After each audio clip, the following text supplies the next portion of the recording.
This video will help you sleep and relax. But before we begin, I would like to know which city you're from and what time you're watching this. Now, subscribe to the channel, relax, and let's begin. I've never shared this story with anyone outside my family. Even now, as I'm typing this, I feel my heart rate picking up. 50 years later, and it still feels like yesterday. This happened back in the summer of 1973. I was 22, fresh out of college, and thought I knew everything. My buddies and I, Jake, Tom, and Kyle, we were all into this back to nature phase. This was before GPS or cell phones or any of that stuff. We had basic camping gear, a paper map, and the stupid confidence of youth. We wanted to get away from the usual crowded campgrounds where families would set up their RVs and play loud music. We wanted something authentic, you know? So Tom, who grew up hiking with his dad, suggested this spot about 20 miles off any marked trail in the Cascade Mountains. It wasn't on any official campsite map, which was exactly what we wanted. It took us almost 6 hours of hiking to reach the clearing. By the time we got there, we were exhausted but excited. The spot was perfect. A beautiful clearing surrounded by dense pine trees, with a small stream about 50 yards away for water. You could see patches of sky through the canopy, and there was this natural depression in the ground that made an ideal spot for a fire pit. We set up our 2 tents, gathered firewood, and started cooking some canned beans and hot dogs on our portable camping stove. Everything felt great. We were laughing, sharing beers, talking about our plans after graduation. Normal stuff. The sun started setting around 8:30, and that's when I first noticed something was off. It took me a while to put my finger on it, but then it hit me. It was completely silent. And I don't mean peaceful. I mean dead silent in a way that's just not natural in a forest. I've been camping enough times to know what a forest at night should sound like. There should be crickets, the occasional hoot of an owl, rustling as small animals move through the underbrush. But there was nothing, just this heavy, pressing silence that felt almost physical. I mentioned it to the guys, and Kyle laughed it off, said I was being dramatic. But I could tell Jake noticed it too. He kept looking around, scanning the tree line. Tom was busy organizing our food supplies, putting everything in our bear-resistant container, one of those heavy-duty plastic canisters with a locking mechanism that's supposed to keep bears and other animals out. We stayed up until around 11, drinking and telling stories around the campfire, but the silence never broke. In fact, it seemed to grow more intense as the night went on. The fire made the shadows dance against the trees, and more than once I thought I saw movement just beyond the circle of light. But whenever I looked directly at it, there was nothing there. When we finally decided to turn in, I couldn't shake this feeling of being watched. We split into 2 tents, me and Jake in one, Tom and Kyle in the other. I remember lying there, staring up at the tent ceiling, listening. That's when I heard it for the first time. A deliberate snapping sound, like someone stepping on a branch. Not an accidental sound, but something purposeful. "Did you hear that?" I whispered to Jake. He nodded, his eyes wide in the darkness. "Probably just a deer or something," he said, but he didn't sound convinced.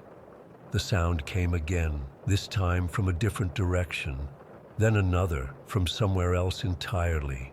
It was as if whatever was making the noise was circling our campsite, staying just out of sight in the trees.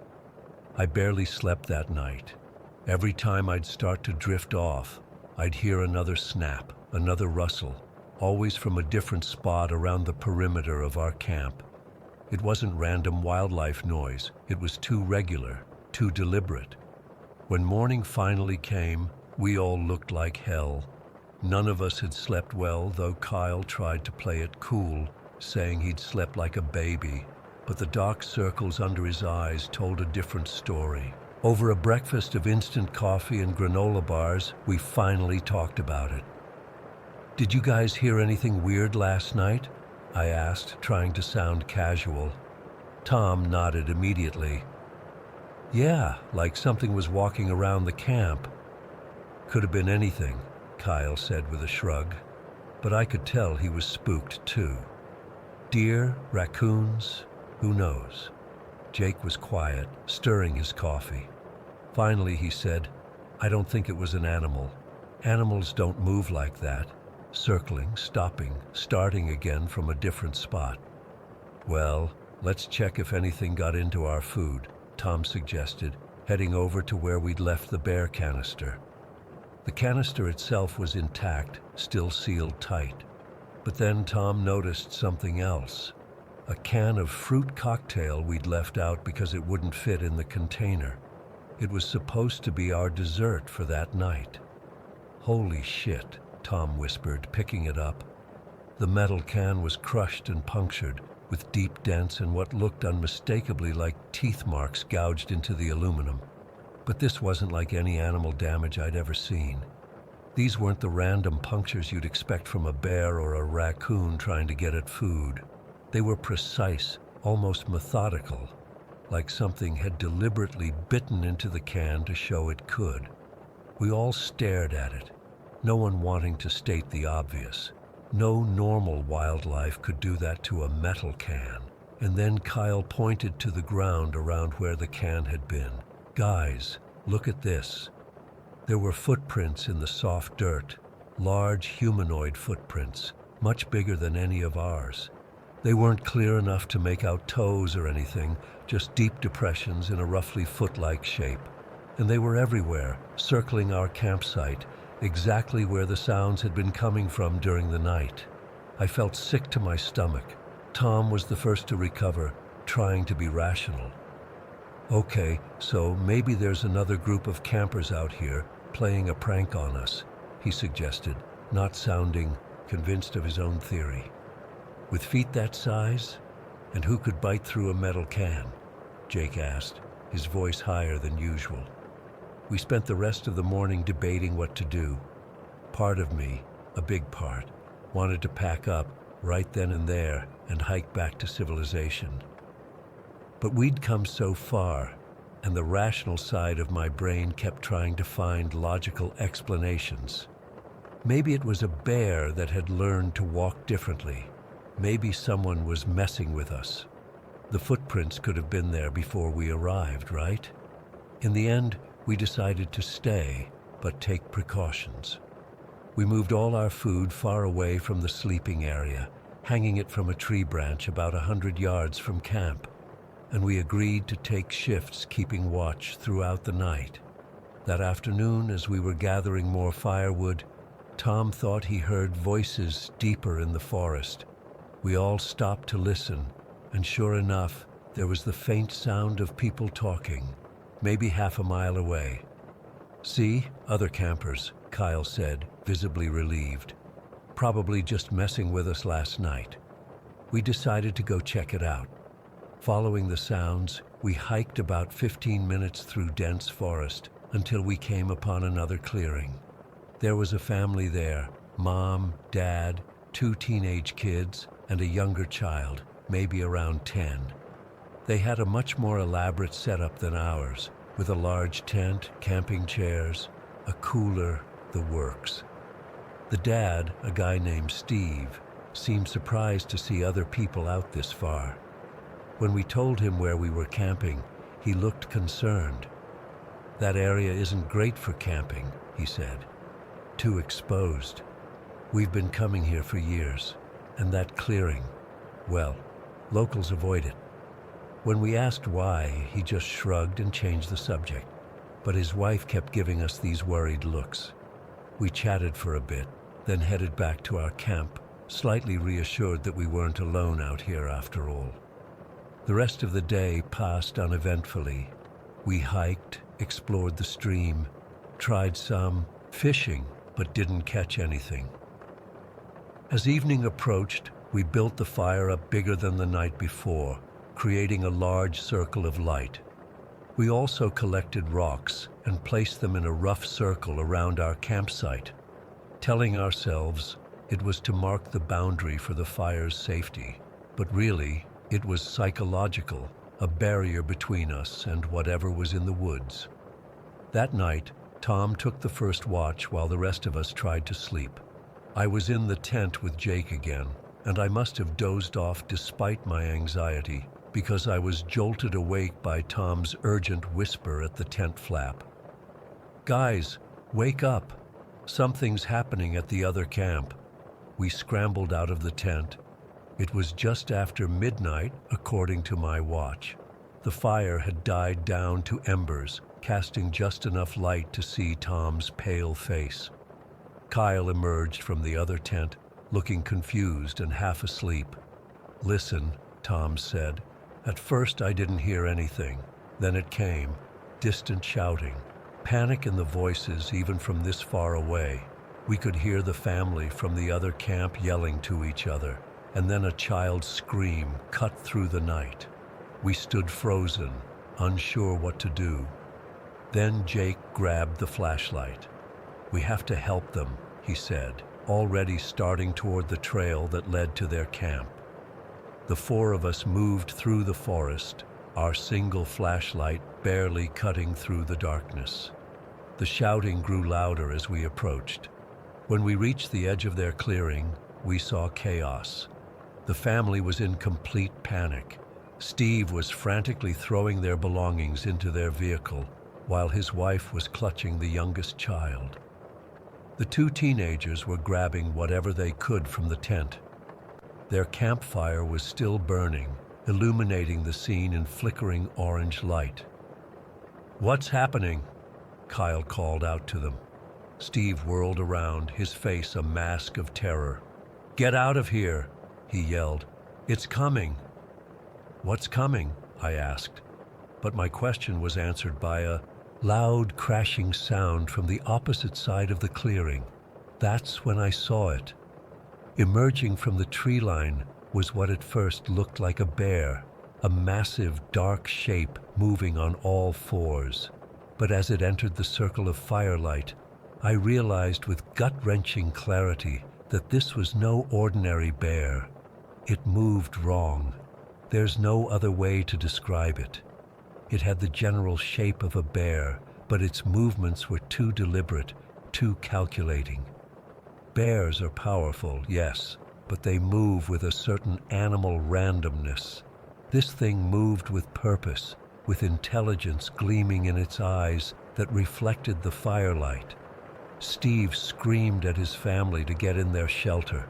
They had some kind of small cabin or bathroom building at the edge of their camp that I hadn't noticed before. They ran for it, the mother practically carrying the youngest child. The creature watched them, its head moving to track them with an almost human awareness. Then it looked directly at us. I've never felt such primal fear in my life. It wasn't just that it was looking at us, it was recognizing us. There was something in its gaze that said it knew exactly who we were, that it remembered us from our campsite. We backed away slowly. The creature didn't immediately follow. Instead, it methodically began destroying the family's campsite, ripping open the tent, smashing their cooler. But it wasn't the random destruction of an animal looking for food. It was taking its time, examining each item before destroying it, like it was sending a message. We retreated into the woods, back toward our own camp. None of us spoke until we were halfway there. "What the fuck was that?" Kyle whispered, his voice shaking. "We need to leave." "Now," Jake said. No one argued. When we got back to our camp, we packed up as quickly and quietly as possible. We didn't bother with most of our gear, just grabbed our backpacks, sleeping bags, and enough food and water for the hike out. We didn't even take down the tents properly, just yanked up the stakes and left them. The hike back in the dark was terrifying. We only had the one flashlight, and every shadow seemed to hide that creature. Every sound made us freeze in our tracks. It took us twice as long to get back as it had to hike in, partly because of the darkness, partly because we kept stopping to listen for pursuit. We reached the trailhead just as dawn was breaking, piled into Kyle's car, and drove straight back to town.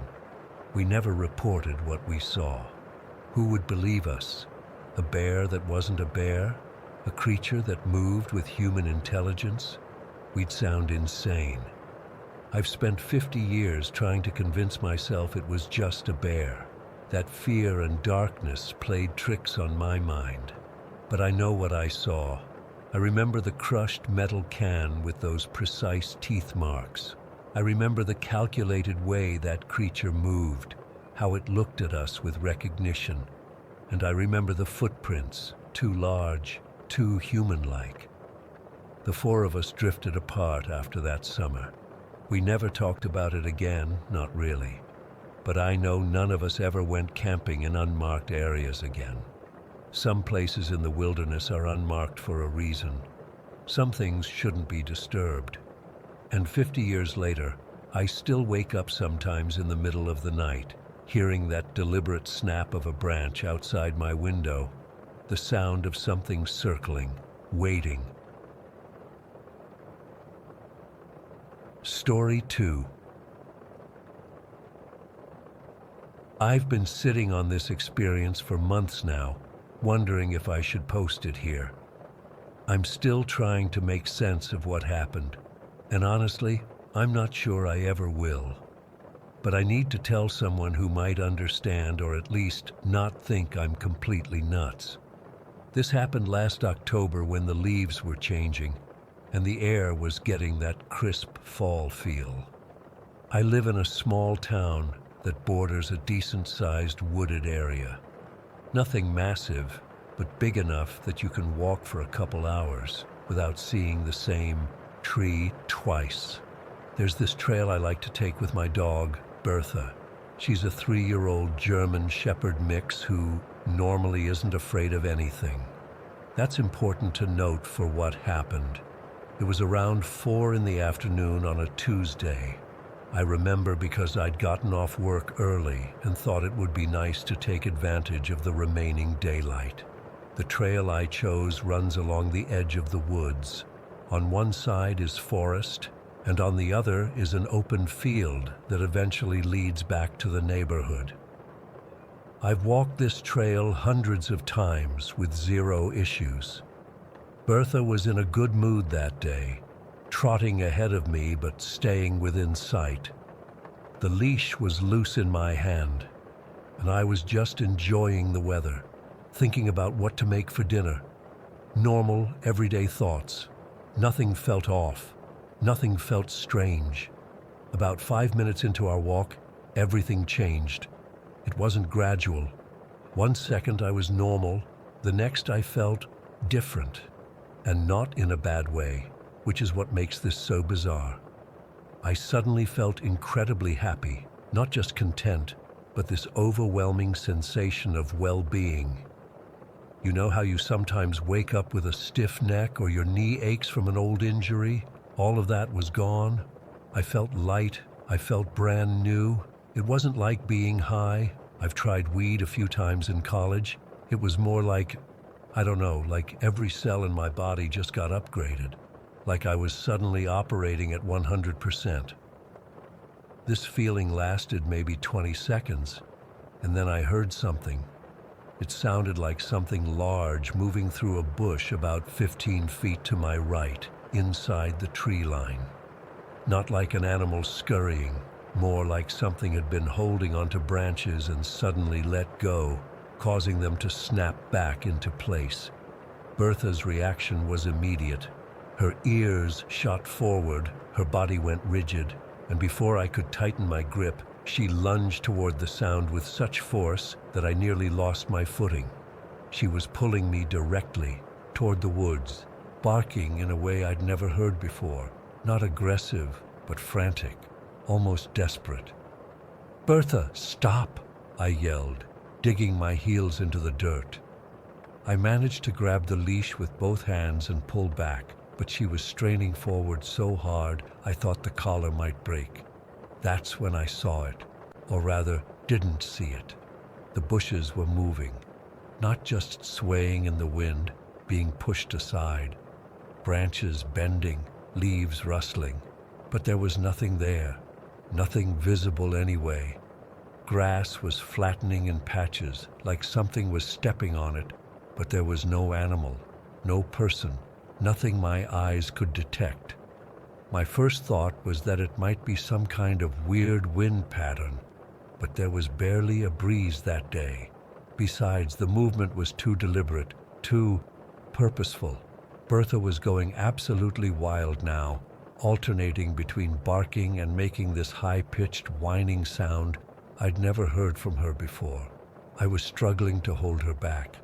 I looked down at the ground, trying to make sense of what I was seeing. That's when I noticed the tall grass near the tree line. It was being compressed in sequence, like invisible footsteps, one after another, moving away from us along the edge of the woods.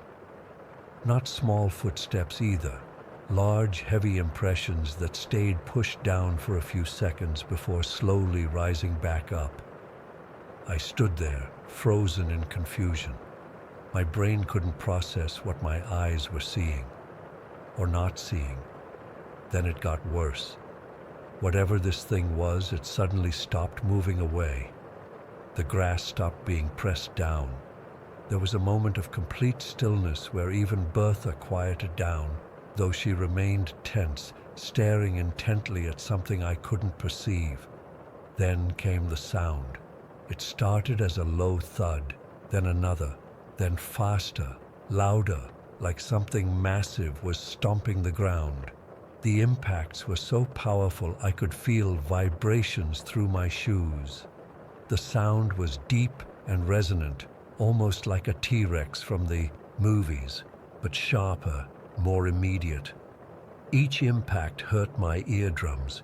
It was so loud I instinctively covered one ear with my free hand, still desperately clinging to Bertha's leash with the other. This went on for about 15 seconds, though it felt much longer. Then, as suddenly as it started, it stopped. Complete silence. Even the normal forest sounds, birds, distant traffic, seemed muted, as if the world itself was holding its breath. Here's the part that still confuses me. I wasn't afraid. Not really. Shocked, yes. Confused, absolutely. But that strange feeling of happiness, of physical well-being, hadn't fully dissipated. Instead of running away, I found myself staring into the woods, curious. Almost like I wanted to follow whatever it was. Bertha, though, had different ideas. After the stomping stopped, her demeanor changed completely. Her tail tucked between her legs, and she began pulling me back toward home. Not in a panic, but with firm determination. It was so out of character for her. She usually needs to be dragged away from interesting smells or potential squirrel sightings. I let her lead me back. The entire walk home, I kept looking over my shoulder, but there was nothing to see. Just trees and underbrush, completely normal. The strange feeling gradually faded, and by the time we got home, I was left questioning if I'd imagined the whole thing. I didn't tell anyone at first. What would I say? Hey, I think I encountered an invisible stomping thing in the woods today? I'd sound insane. So I kept it to myself, but I couldn't stop thinking about it. I kept replaying the scene in my head, trying to find a logical explanation. Maybe a hunter with really good camouflage, some weird atmospheric phenomenon, a mini earthquake. None of it made sense. For about 2 weeks, I avoided that trail. I took Bertha to the community park instead, which she wasn't thrilled about. Too many other dogs, not enough interesting smells. But something kept pulling me back to those woods. That curiosity, that weird absence of fear. So 3 weeks after the incident, I returned. Same time of day, same trail. Bertha was hesitant at first, but after a few minutes seemed to relax. I was tense, scanning the tree line constantly, not sure if I wanted something to happen or not. We got to the approximate spot where the encounter had happened. Nothing. No strange feelings, no invisible footsteps. I felt both relieved and oddly disappointed. We continued walking for another 10 minutes. The sun was starting to lower, casting longer shadows between the trees. Bertha stopped suddenly to sniff something, and I paused, looking out into the woods while waiting for her. That's when I saw it, just for a split second. Between two large oak trees, maybe 30 yards in, something moved. Not invisible this time, but not fully visible either.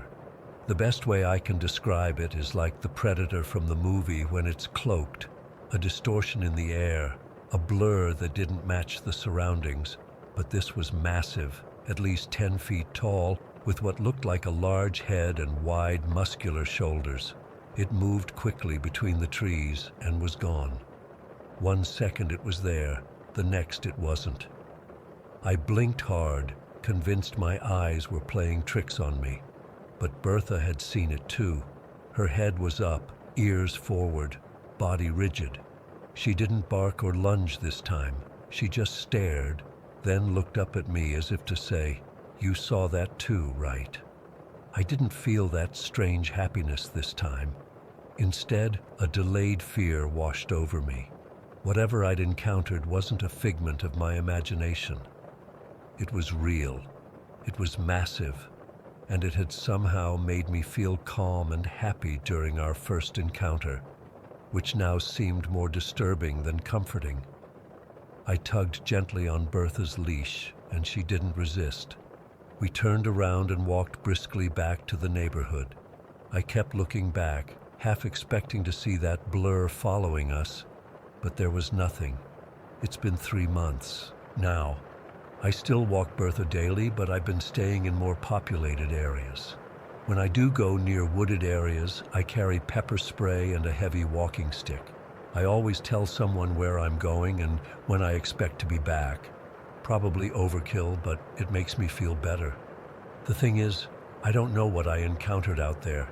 I've spent hours online looking up invisible creatures, forest entities, even alien encounters, but nothing quite matches what I experienced.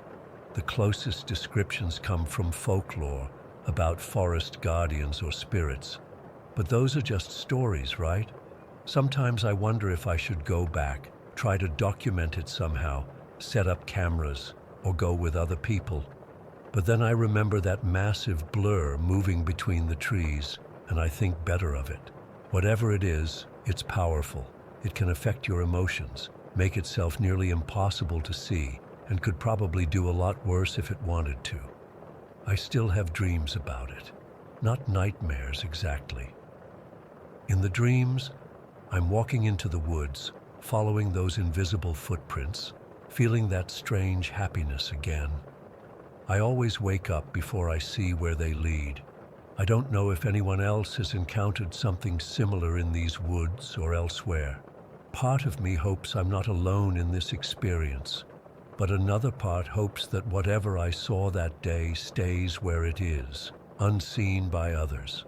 All I know is that there's something out there that doesn't want to be seen, something that can choose when to be visible.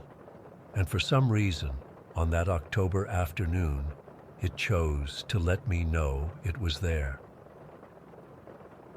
Story 3.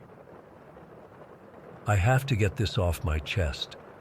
I've carried it with me for years, and with me starting college soon, these memories keep coming back stronger than ever. I don't know if writing this will help, but I can't talk to anyone about it, especially not my mom. This happened 5 years ago when I was 13. My mom works as a nurse, and back then she had just started taking night shifts at the hospital. The money was better, and we needed it since it was just the two of us. She'd leave around 10 at night and come back around 7 in the morning. At first, I was terrified of being alone. Our house isn't huge, just a small 3-bedroom ranch in a decent neighborhood. Nothing fancy. Mom made sure all the doors and windows were locked before she left, and she always called to check on me around midnight to make sure I was okay before I went to sleep. That night started like any other. Mom left for work, I watched some TV, texted my friends for a while, and then went to my room. I tried to sleep but couldn't. I was going through this phase where I was reading a bunch of true crime stuff online. Probably not the best idea for a kid home alone, right? But I was at that age where I thought I was mature enough to handle it. So there I was, wide awake at 3 in the morning, scrolling through Reddit on my phone. The house was completely silent except for the occasional hum of the refrigerator or the heater kicking on. It was February and pretty cold outside. Then I heard it, knocking at our front door. Not just normal knocking, it was frantic, desperate pounding. My heart instantly started racing. Who would be at our door at 3 a.m.? My mom always told me never to open the door when I was home alone, no matter what. The knocking continued, getting more urgent. Then I heard a voice, a girl's voice. She sounded young, maybe my age or a little older. "Help! My mom needs help! Please help!" I froze completely. Every muscle in my body just locked up. The girl kept pounding on the door, her voice becoming more desperate with each plea. "Please, is anyone home? We need help right now." I should explain our house layout. My bedroom was at the back of the house, with a window facing the side yard. The front door was across the living room from the hallway that led to my room. I could hear everything clearly, but I couldn't see the front door without leaving my bed and walking down the hall. As I lay there, my mind was spinning. What if someone really needed help? What if there was an accident or something? But then all those true crime stories came flooding back. How killers and kidnappers sometimes use women or children as bait to get people to open their doors. They prey on people's kindness and willingness to help. "Help! My mom needs help! She's hurt! Please!" Her voice cracked like she was crying. I felt horrible just lying there. Every instinct told me to help, but fear kept me frozen in place.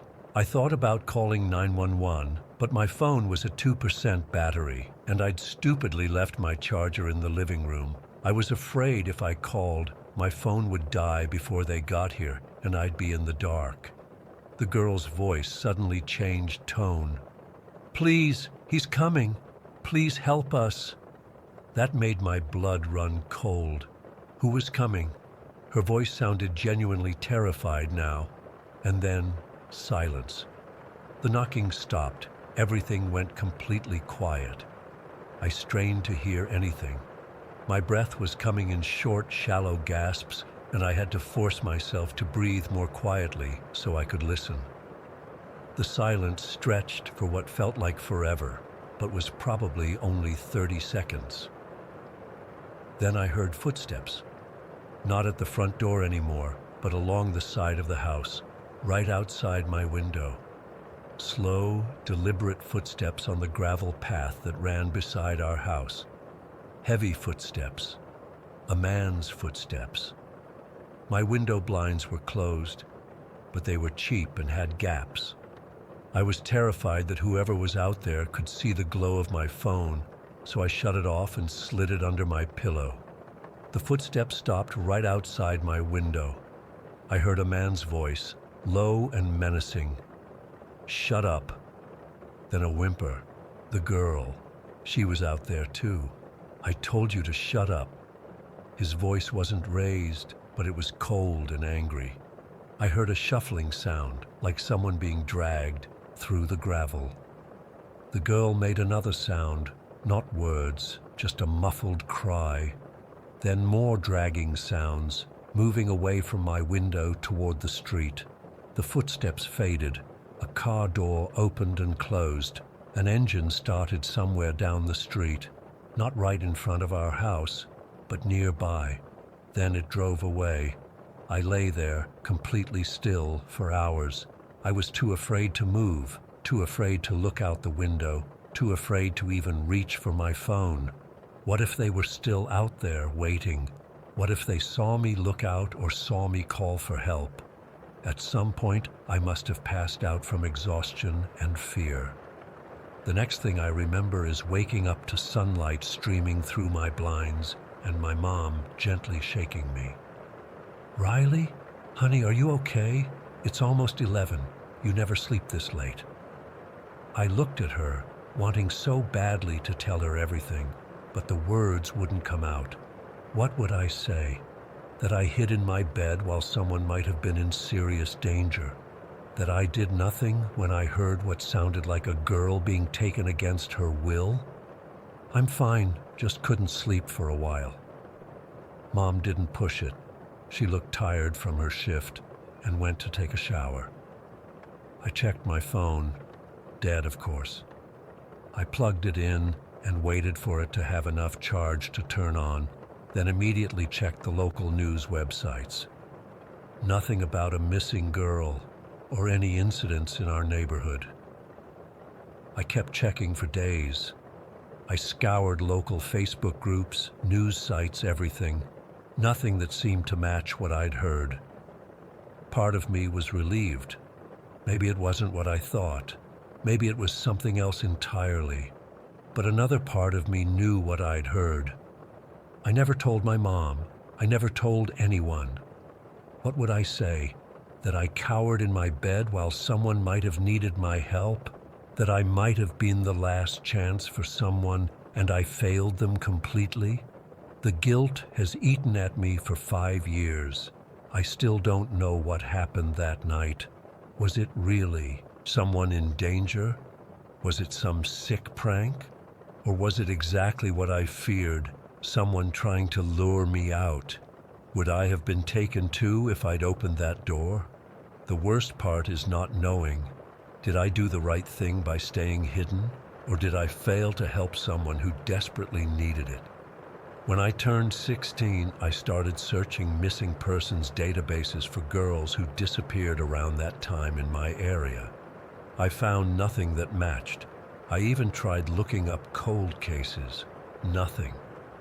I've told myself 1,000 times that it must have been something else. Maybe a domestic dispute where the police were called, but it didn't make the news. Maybe a drug deal gone wrong. Maybe drunk teenagers playing a cruel prank. But I know what I heard. I heard a terrified girl and a man dragging her away, and I did nothing. Now I'm 18 and about to leave for Tulane University in a few weeks.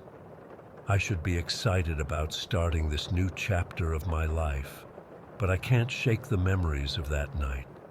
I keep having these nightmares where I open my bedroom door and see the girl standing there, asking why I didn't help her. Sometimes in the dreams, I see her face on missing persons posters plastered all over my dorm room walls. Last week, I was helping my mom clean out the garage for our moving sale, and I found an old newspaper from around that time. I took it inside and read through every page, looking for anything, any clue. There was nothing. Mom caught me reading it and asked what I was looking for. I made up some excuse about a school project I remembered. I still can't tell her. How do you tell your mother you might have witnessed an abduction and were too scared to do anything about it? Sometimes I wonder if I should go to the police, even now. But what would I say? 5 years ago, I heard something suspicious outside my house at 3 in the morning. I have no evidence, no details about the girl or the man, not even a description of a vehicle. Just the memory of those voices and footsteps. I downloaded a police scanner app after that night and kept it on every time Mom worked nights. I never heard anything like that again, but I couldn't sleep without it running in the background, listening for any sign of that girl or any other person who might need help. The guilt comes in waves. Sometimes I can go weeks without thinking about it, and then something triggers the memory. A true crime show, a missing persons report on the news, a knock at the door after dark, and it all comes flooding back. I keep telling myself that I was just a kid, that I did what anyone would do in that situation. But it doesn't help. I should have called 911 immediately. I should have at least looked out the window to try to see who was there. I should have done something. Now I'm going away to college, where I'll be in a new city surrounded by strangers. The thought terrifies me. What if I'm in a situation where someone needs help again? Will I freeze up like I did that night? Or will I finally find the courage to act? I don't know if I'll ever find out what happened that night, or who that girl was, or if she's even okay. All I know is that her voice, her pleas for help, will haunt me forever. And so will my silence in response. Story 4. I still can't explain what happened that night. It's been 3 months, and I find myself awake at 3 in the morning, staring at the ceiling, going over every detail again and again. I've never been one to believe in ghosts or anything supernatural, but what my family and I experienced on that lonely stretch of highway outside Meadowbrook has completely shattered my understanding of reality. It was a Friday in late October. We were driving back from my cousin's wedding in Springfield, about 4 hours from home. The reception had run late, and Michael, my husband, suggested we just stay overnight, but I was anxious to get back. I had an important presentation at work Monday morning, and all my materials were at home. Plus, our dog was at the neighbors, and I didn't want to impose on them any longer than necessary. So we left around 10 at night. Not ideal with 3 kids, but they were exhausted from the wedding festivities and fell asleep almost immediately in the back seat. Emma, our oldest at 11, was curled up against the window with her favorite stuffed rabbit. The twins, Jake and Lily, both 8, were slumped against each other in their booster seats, mouths slightly open. Michael offered to drive, but he'd had a glass of champagne at the reception, and I'm paranoid about that sort of thing. "I'm fine," I insisted. "You can take over in an hour if I get tired." The first couple hours of the drive were uneventful. We took the interstate most of the way, with Michael keeping me company by telling me about some project at work. Around midnight, we exited onto the state highway that would take us through the rural areas outside Meadowbrook. This stretch of road is notoriously dark. It winds through farmland and patches of forest, with no streetlights and houses, few and far between. The moon was just a sliver that night, and heavy clouds obscured most stars. Our headlights carved a tunnel through the darkness, illuminating just enough of the road ahead to navigate safely. Michael had dozed off around 12:30, his head leaning against the passenger window. The radio was playing softly, some late-night talk show that I wasn't really listening to, just something to keep me alert. I remember checking the rearview mirror and smiling at the sight of all 3 kids completely passed out. The dashboard clock read 12:58. We were about 40 minutes from my parents' house, where we planned to stay the night before heading home in the morning. I was mentally calculating what time we'd arrive, thinking it would be close to 1:45 when we approached a hill. It wasn't particularly steep, just a gradual incline that crested and then descended toward a sharp bend in the road.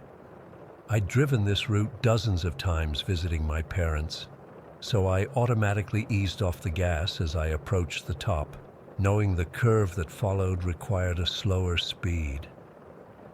As we reached the crest of the hill, my headlights swept across the road ahead, and that's when I saw them. 2 little girls standing in the middle of the highway, My heart lurched into my throat. My first instinct was to slam on the brakes or swerve, but something stopped me. There was something wrong about what I was seeing. The girls appeared to be around 7 or 8 years old, holding hands. But they weren't solid. They were silhouettes composed entirely of this strange, yellowish-white light. Not like they were carrying flashlights or wearing reflective clothing. They were literally made of light. No features, no faces, just the unmistakable outlines of 2 small children.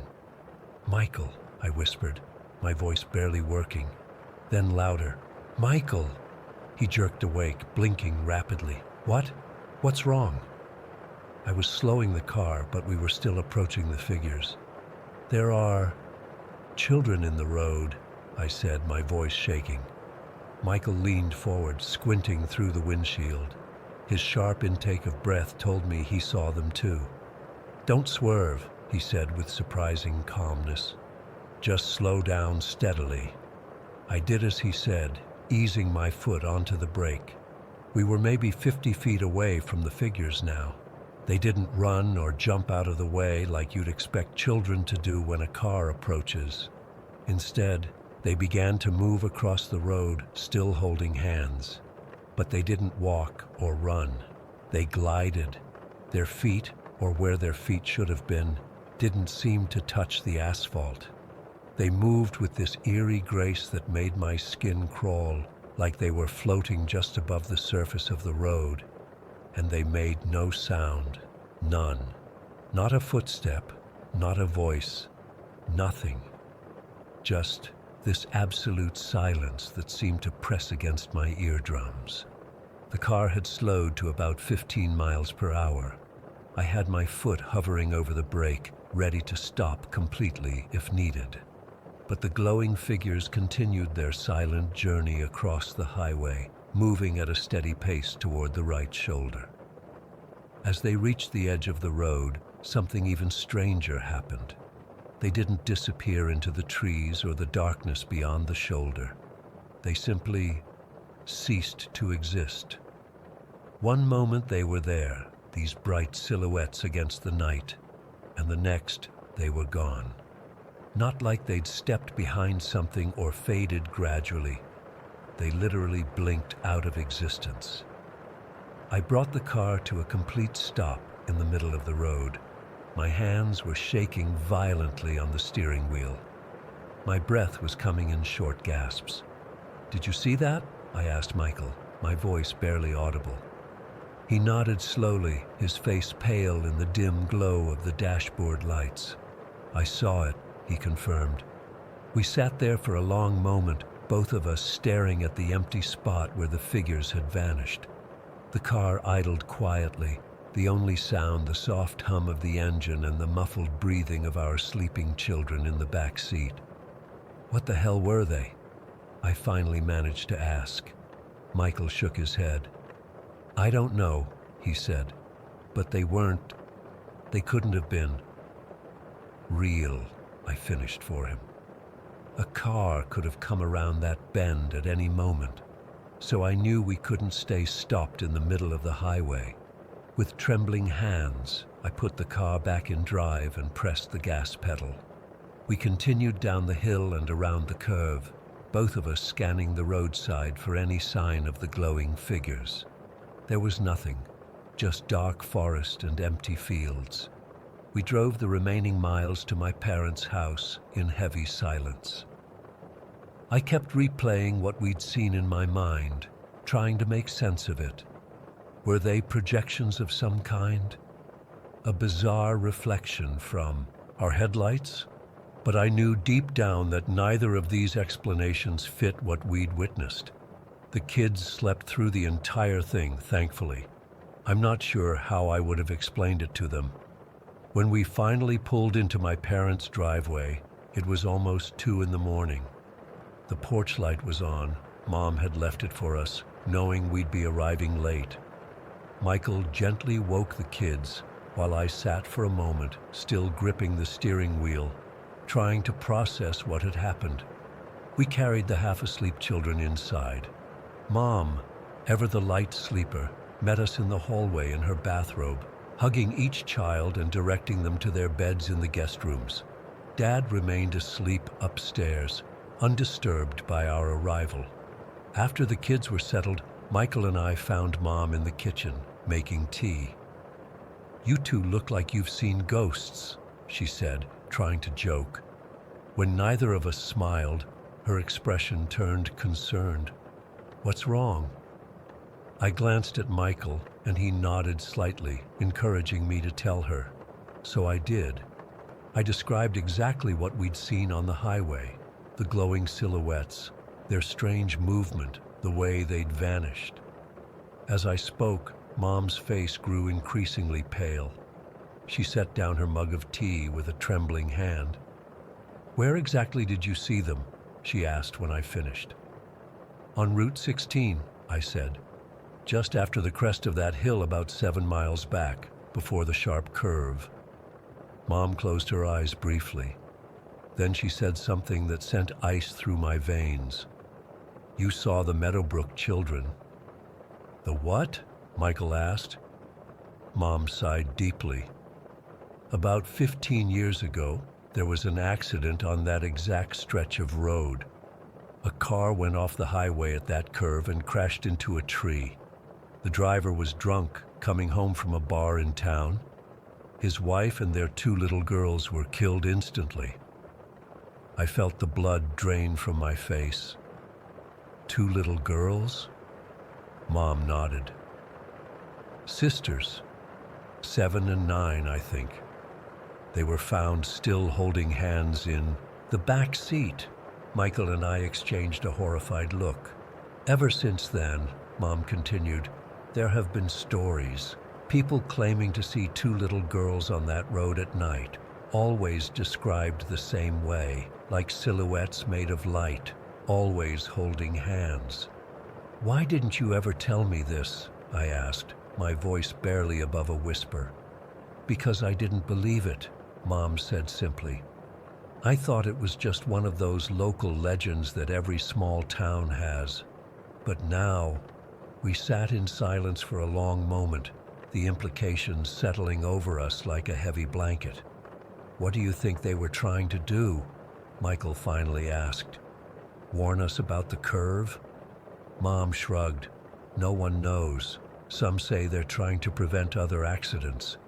Others think they're just stuck there, replaying their final moments." I shuddered at the thought. We didn't talk much more that night.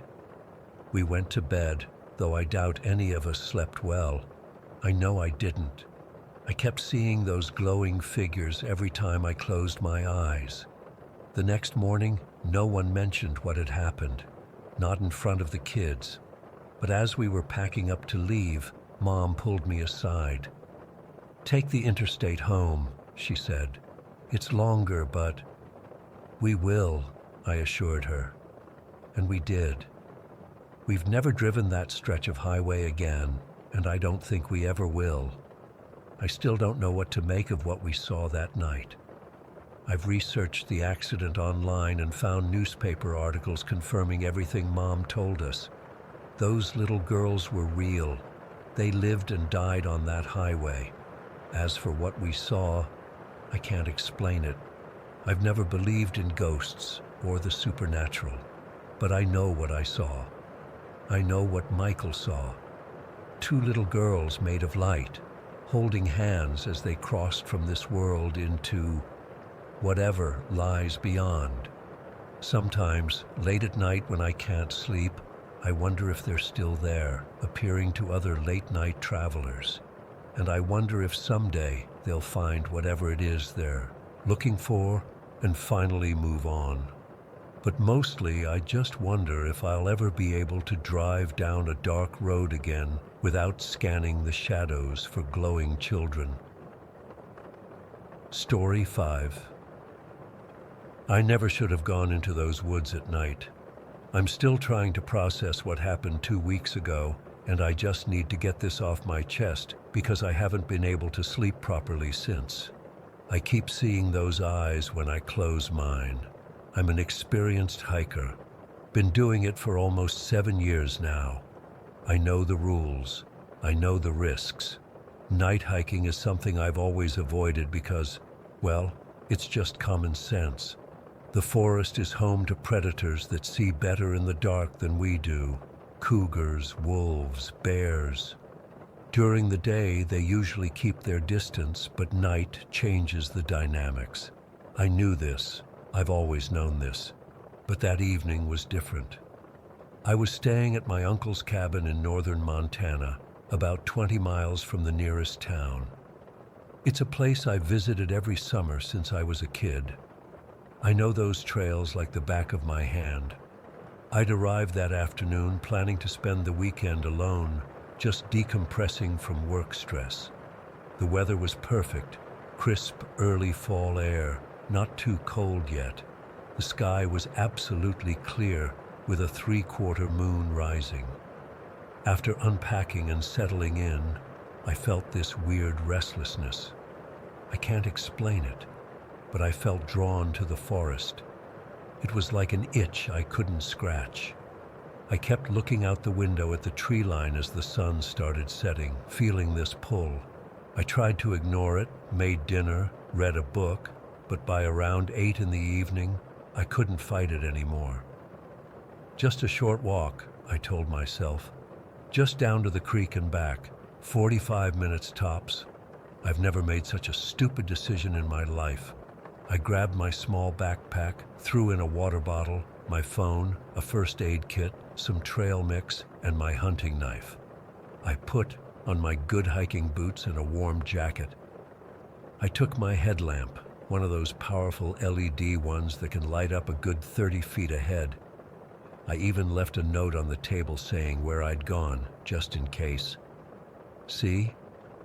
I wasn't being completely reckless. I was prepared, or so I thought. The first 20 minutes were actually beautiful. The moonlight filtered through the trees, casting these long shadows across the path. My headlamp carved a bright tunnel through the darkness. The air smelled of pine and earth. I could hear the normal forest sounds, the rustle of small creatures, the occasional hoot of an owl. It was peaceful. Peaceful enough that I decided to go a bit further than I'd planned. Instead of turning around at the creek, I continued onto the ridge trail. It's a path that winds through a denser part of the forest before looping back to the cabin. During the day, it's about a 2-hour round trip. I figured it would take me maybe 3 hours in the dark, which would still get me back before midnight. That's when things started to change. I was maybe an hour into the hike when I first noticed the silence. It wasn't gradual. It was like someone had flipped a switch. 1 minute the forest was alive with noise, the next nothing. Complete stillness. Not even wind in the trees. I stopped walking and just listened. Nothing. That's not normal. In the woods, silence usually means one thing. A predator is nearby and everything else is hiding. I turned up my headlamp to its brightest setting and scanned the area around me. Nothing looked out of place but that silence. It felt heavy, like pressure on my eardrums. I almost turned back then. I should have. But I told myself I was being paranoid. The silence lasted a few minutes, then the normal sounds started to trickle back in. I convinced myself it was just a fox or something passing through. I kept going. About 30 minutes later, I heard it. A twig snap. Just one, off to my right, maybe 15 feet into the trees. It wasn't the sound of something small. It was deliberate, like a heavy foot placed directly onto a branch. I froze. My heart rate doubled instantly. I aimed my light in that direction but couldn't see anything beyond the thick undergrowth. I called out, "Hello?" thinking maybe, hopefully, it was another hiker, though that would have been unusual. No response, just another snap, closer this time. And then another. They weren't random. They were measured, deliberate steps coming toward the trail where I stood. I'm not ashamed to admit I was scared. My mouth went dry and my palms got sweaty despite the cool air. Whatever was moving toward me was large and seemed to be taking its time, and then the temperature dropped. I mean literally dropped, like walking into a freezer. My breath started fogging in front of my face, and I felt this cold that went straight to my bones. It made no sense. It had been around 50 degrees all evening, and now suddenly it felt like 20 or less. The snapping sounds stopped. The silence returned, heavier than before. I stood there, frozen both literally and figuratively, my headlamp aimed into the darkness where the sounds had come from. That's when I heard it. The growl. It wasn't like a bear growl or a wolf growl, both of which I've heard before on nature documentaries. This was deeper, almost wrong somehow. It resonated in my chest, like standing too close to a bass speaker. It seemed to come from directly behind me, despite me having just checked that direction. I couldn't move, couldn't breathe, couldn't think. That sound, it wasn't natural. It felt ancient and hungry and intelligent. It lasted maybe 10 seconds, though it felt like forever. Then it stopped, and the silence that followed was somehow even worse.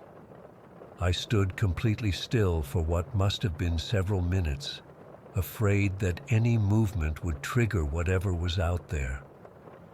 My headlamp battery started to flicker, not die, just flicker, like something was interfering with it. That's when I realized how vulnerable I was, how utterly stupid I'd been to come out here. I slowly reached for my phone.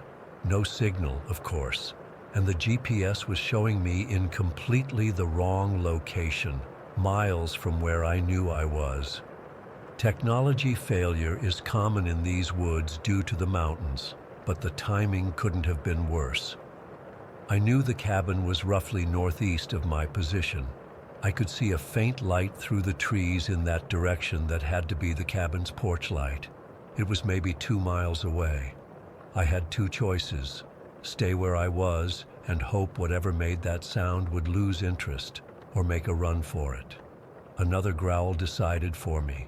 This one sounded closer, much closer. I ran. I'm not a bad runner, but trying to sprint on a forest trail in the dark, even with a headlamp, is like trying to swim through mud. My foot caught on a root, and I went down hard, scraping my palms and banging my knee on a rock. I scrambled back up, not even feeling the pain through the adrenaline. That's when I made the mistake of looking back. My headlamp caught something moving between the trees. It was large, bear-sized at least, but its proportions were all wrong. Its body was too long, almost stretched-looking. Its limbs seemed twisted, like they'd been broken and healed wrong. The fur, if it was fur, looked patchy and matted in a way I've never seen on any healthy animal. But the worst part was when it turned its head toward my light. Its eyes reflected the beam, glowing an unnatural yellowish green. Not the usual eye shine you see from animals at night. This was brighter, almost radioactive looking, and there were too many eyes. Not just two, but what looked like clusters of them, unevenly spaced across what should have been its face. I only saw it for a split second before my headlamp flickered again and went out completely. I heard movement behind me, faster now, like it was charging. I ran blind, using just the moonlight filtering, through the trees. I tripped again and again, but pure terror kept me getting back up. The cabin light seemed to get no closer no matter how fast I ran. My lungs were burning. My legs felt like rubber. But the sounds behind me, the crashing through undergrowth, the occasional growl that seemed to come from everywhere at once, kept me moving. At some point, my headlamp came back on by itself. I didn't question it. I just used the light to avoid the worst obstacles. I was on the right path, thankfully, but I could tell something was still behind me. I could hear it. I could feel it. The trees started to thin out, and suddenly I could see the cabin clearly, maybe 200 yards away across a small clearing.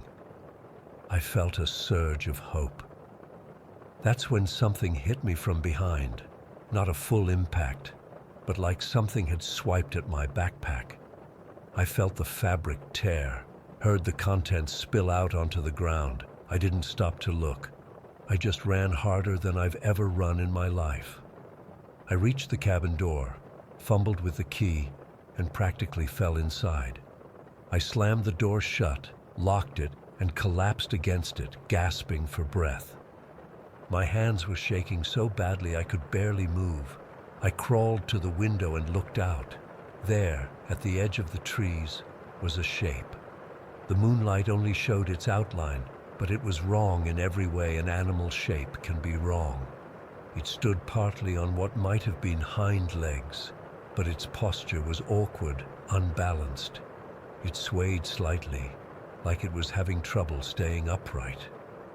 We looked at each other for what felt like hours, but was probably only minutes. Then it made a sound. Not a growl this time, but something like a cough combined with a hiss. It turned and moved back into the trees, its gait uneven and jerky. I spent the rest of the night sitting against the door with my uncle's shotgun across my lap, listening. I heard movement around the cabin several times, scratching at the walls, heavy footsteps on the porch, that same unnatural growl. But whatever it was, it never tried to break in. When dawn finally came, the forest looked normal again. Birds were singing. Sunlight streamed through the windows. I waited until full daylight before venturing out to my car. My backpack was on the porch, torn open, the contents scattered. My water bottle was crushed flat like something had stepped on it. My trail mix was gone. I left immediately, didn't even pack my things, just got in my car and drove. I've tried researching what I might have encountered. The closest thing I can find is stories about something called a knot deer or skinwalker from Native American folklore, but those don't quite match what I saw.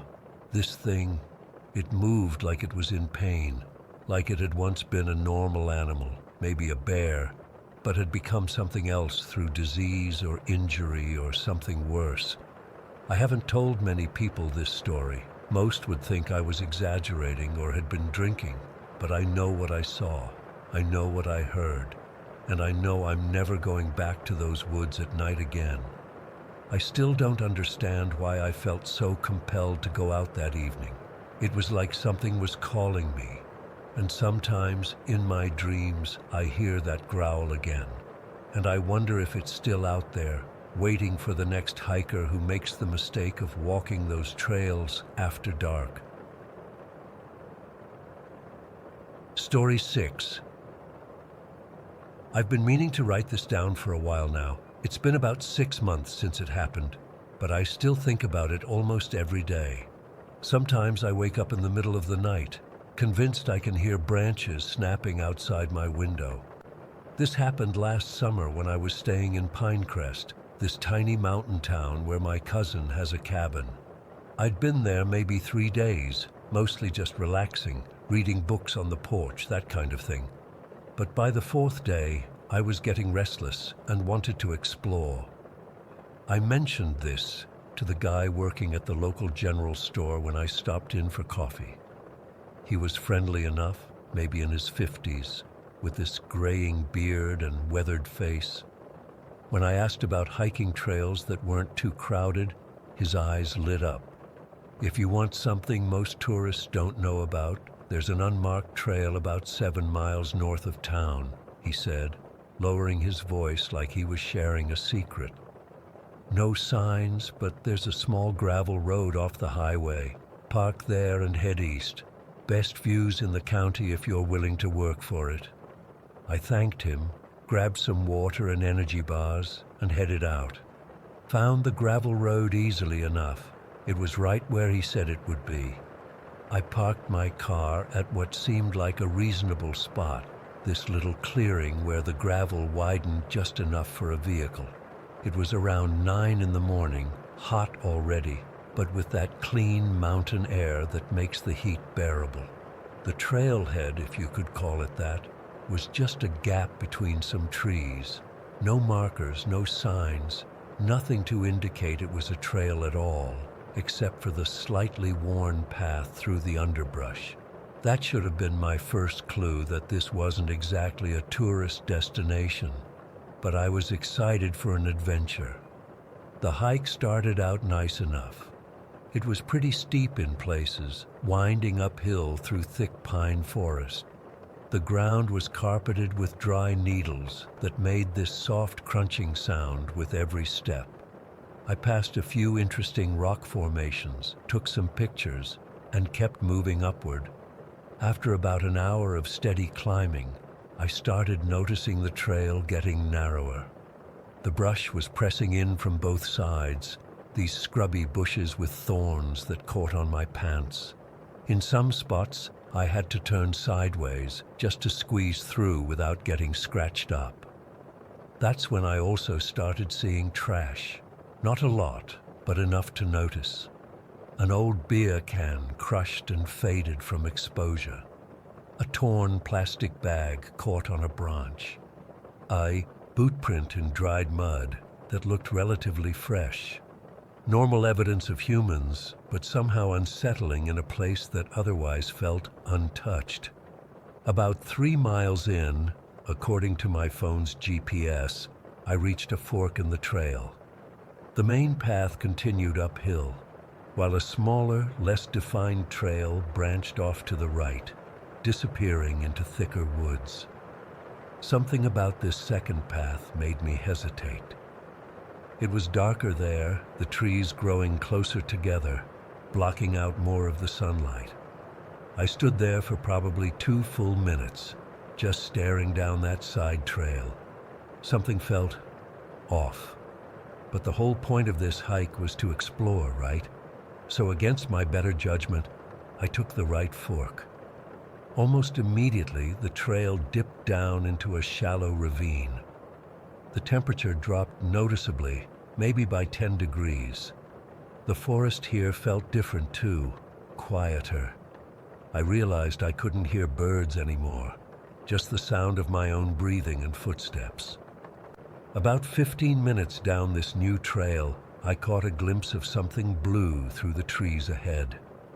At first, I thought maybe it was water, a small pond or stream. But as I got closer, I realized it was tarp material. Several tarps, actually, stretched between tree trunks, creating makeshift walls or shelters. They were faded from sun exposure, torn in places, with patches of moss growing on them in the shadier spots. I slowed my pace, suddenly very conscious of the sound of my footsteps. As I approached, more of the camp came into view. There were bags hanging from branches, not backpacks, but plastic shopping bags, the kind you get from grocery stores. A blue cooler sat on the ground, near what was clearly a fire pit ringed with stones. Inside the pit was charred wood that looked recent, not wet or decomposed. I stood completely still, listening. Nothing. No wind in the trees, no animals, no human sounds. But someone had been here, and recently. The ropes holding the tarps were tight, not weathered and slack. The fire pit had been used maybe a day or 2 ago at most. My first thought was that it might be a homeless encampment. This wouldn't be unusual in some areas, people living off-grid, avoiding detection. But we were miles from town, up a difficult trail with no water source that I could see. This wasn't a convenient place to live if you had nowhere else to go. This was a deliberate choice to be isolated. The stillness was unnerving.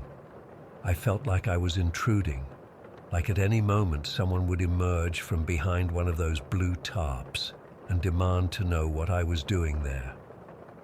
I started backing away slowly, keeping my eyes on the camp. That's when I noticed something I'd missed before.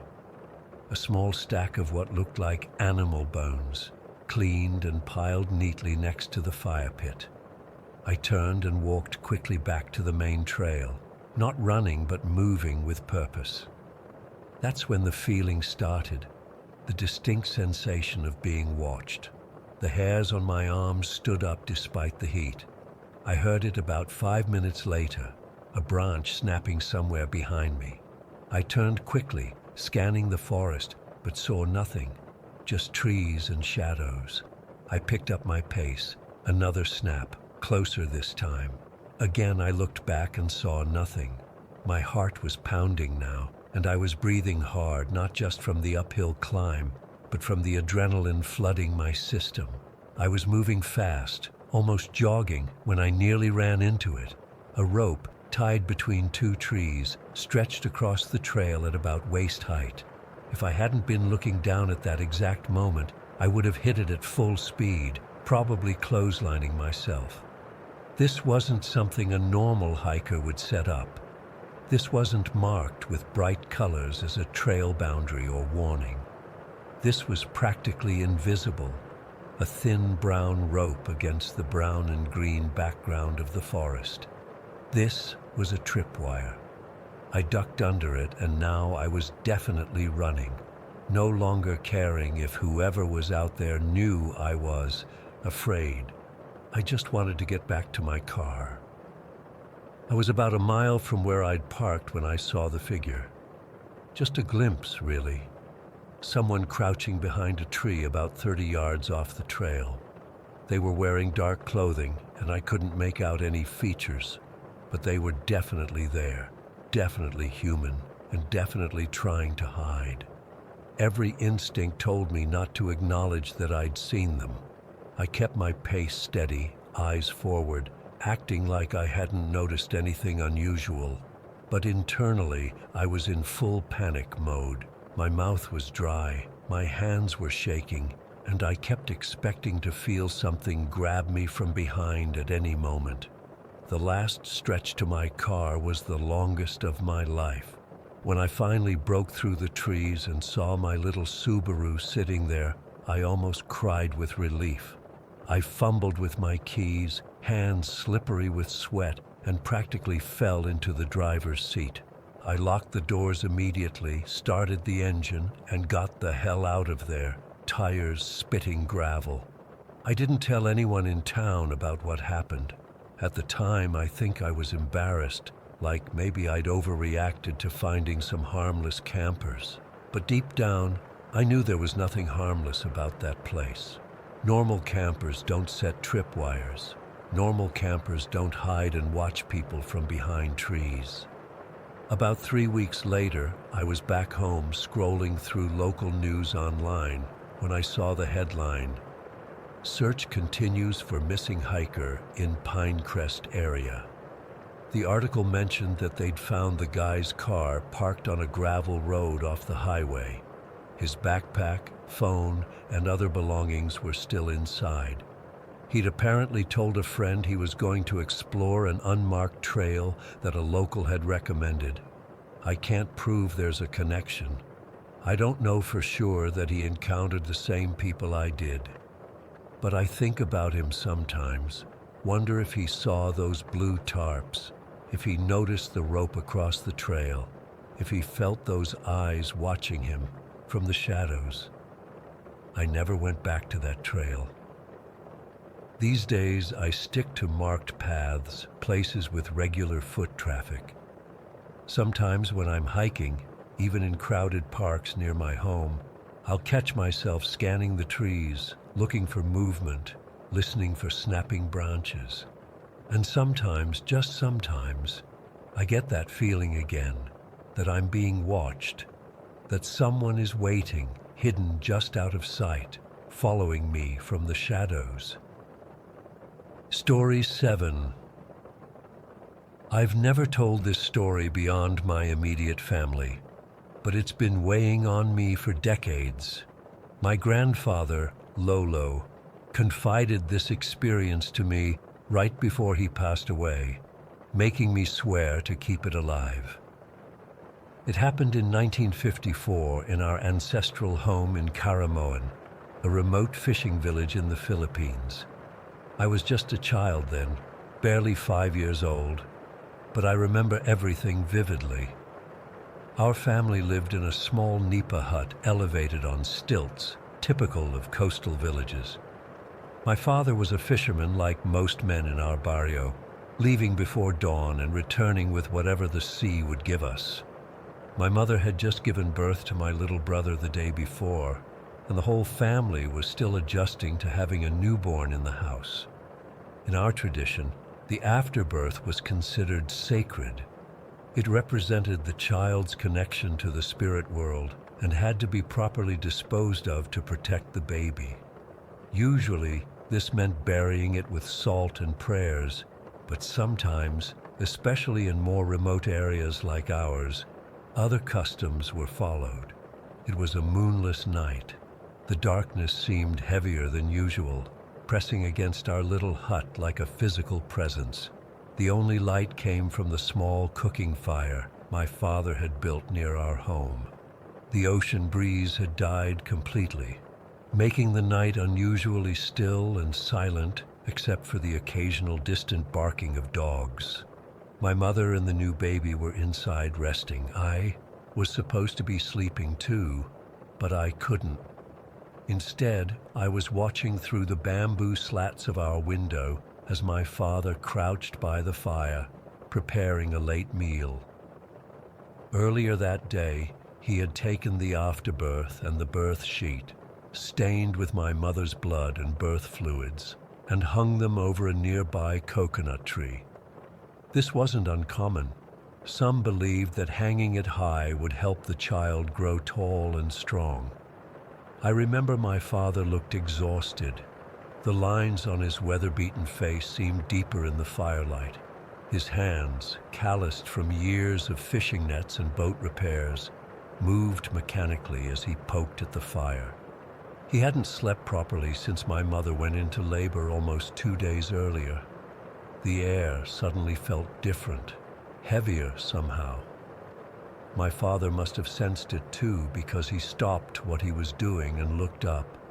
That's when we both heard it, a wet, slurping sound coming from the direction of the coconut tree where he had hung the afterbirth. I'll never forget the look on my father's face when he turned toward the sound. His eyes widened, and for the first time in my life, I saw genuine fear in them. Following his gaze, I saw something that still haunts my nightmares. There, by the coconut tree, was a figure so black it seemed to absorb what little light there was. It wasn't just dark-skinned or wearing black clothing. It was like a piece of the night had taken form.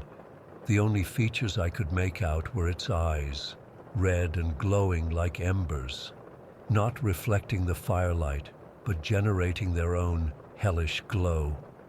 The creature was hunched over, and I realized with horror that it was eating the afterbirth.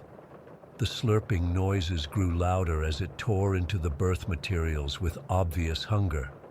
Its movements were jerky and unnatural, somewhere between human and animal. My father didn't run. He didn't scream. Instead, he did something I still can't believe to this day. He grabbed a rock that had been heating in the fire, one he'd been planning to use for cooking.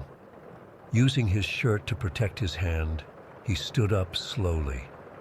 The creature was so focused on its feast that it didn't immediately notice my father moving toward it. When it finally sensed him, it looked up, blood and birth fluids dripping from what might have been a mouth.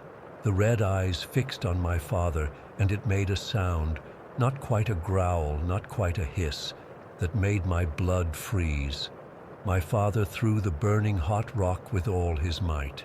It struck the creature squarely, and there was a sizzling sound followed by the most horrifying noise I've ever heard, a guttural howl that seemed to come from the depths of hell itself. The thing dropped what remained of the afterbirth and backed away, still facing my father, those red eyes never blinking. Then it turned, and fled into the forest that bordered our property. Even as it disappeared among the trees, we could hear it moving, breaking branches and making those awful grunting noises. The sounds eventually faded, but neither of us moved for what felt like hours. My father finally snapped out of his trance and rushed back to the hut. He grabbed the bolo knife he kept for protection and went to check on my mother and the baby. They were both sleeping soundly, unaware of what had just happened outside. After making sure we were safe, my father went back out. I watched as he dug a deep hole near the fire, placed what remained of the birth sheet inside, covered it with soil, and then placed hot rocks from the fire on top of the burial spot. He was mumbling prayers the entire time, a mixture of Catholic prayers and older indigenous words I didn't understand. He stayed by the fire all night, knife in hand, occasionally adding wood to keep the flames high. I couldn't sleep either, and eventually I joined him outside. We didn't speak about what we'd seen. He just put his arm around me and held me close until the first hints of dawn appeared on the horizon. When morning finally came, my father went to check the burial site. The ground had been torn open, soil scattered everywhere. The remaining birth sheet was gone. Whatever that thing was, it had returned during the night to take what it considered its prize. The local elders had different theories when my father finally spoke about what happened. Some said it was an aswang, a Philippine vampire-like creature that feeds on the unborn and the newly delivered. Others suggested it was a tiyanak or a manananggal, other malevolent entities from our folklore.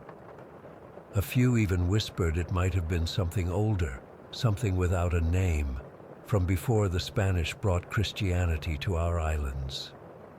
My father never hung afterbirth on trees again. For my other siblings born later, he insisted on burying the afterbirth immediately, with salt and prayers, and keeping vigil for 3 nights afterward. For weeks after that night, our dogs would bark at nothing, especially after sunset. Chickens would get agitated for no apparent reason. Even the cats seemed wary, their eyes fixed on empty corners of the room. My father set up small offerings at the edge of the forest, not to worship whatever it was, but to appease it, to keep it away from our home. The most disturbing part came about a month later. Children in neighboring villages started getting sick with an unknown illness that caused high fevers and strange markings on their bodies. The sickness continued until a local healer conducted a ritual that involved burning specific herbs at the forest's edge for 7 consecutive nights. After that, the illnesses stopped. My father never spoke about that night again until many years later, when I was an adult with children of my own. The night before he passed away, he called me to his bedside and asked if I remembered. When I told him I did, he seemed relieved, as if passing the memory to me somehow freed him from its burden. He told me something that night that he hadn't mentioned before. He said that in the days following his encounter, he found strange footprints around our home. Not quite human, not quite animal, with long toe-like extensions that dug deep into the soil. And sometimes he would wake in the night to see those red eyes watching our hut from the forest's edge, always disappearing when he reached for his knife. My father was not a superstitious man, despite growing up in a culture rich with beliefs in the supernatural. He was practical, hard-working, and not given to fantastical stories. That's what makes his experience all the more chilling to me. Whatever he saw that night, it wasn't his imagination. It wasn't a trick of the firelight or shadows. I've spent years researching similar accounts from the region, trying to make sense of what happened. There are stories throughout the Philippines of creatures attracted to childbirth, especially to the afterbirth. They're believed to be able to curse the child or the mother, if they manage to consume these materials. I visited Karamoan again a few years ago, hoping to find answers. Our old nipa hut is long gone, replaced by a concrete house built by relatives who still live there. The coconut tree is still standing, though much taller now. The forest has receded due to development, but locals still won't go into certain parts of it after dark. When I asked subtle questions about strange creatures or old beliefs, the older people would fall silent or change the subject. One elderly woman finally pulled me aside and warned me not to speak of such things, saying some entities can hear their names being spoken, can sense when they're being discussed, and might be drawn to those conversations. To this day, whenever I hear a strange noise at night or feel watched in the darkness, my mind goes back to those glowing red eyes and that wet, slurping sound.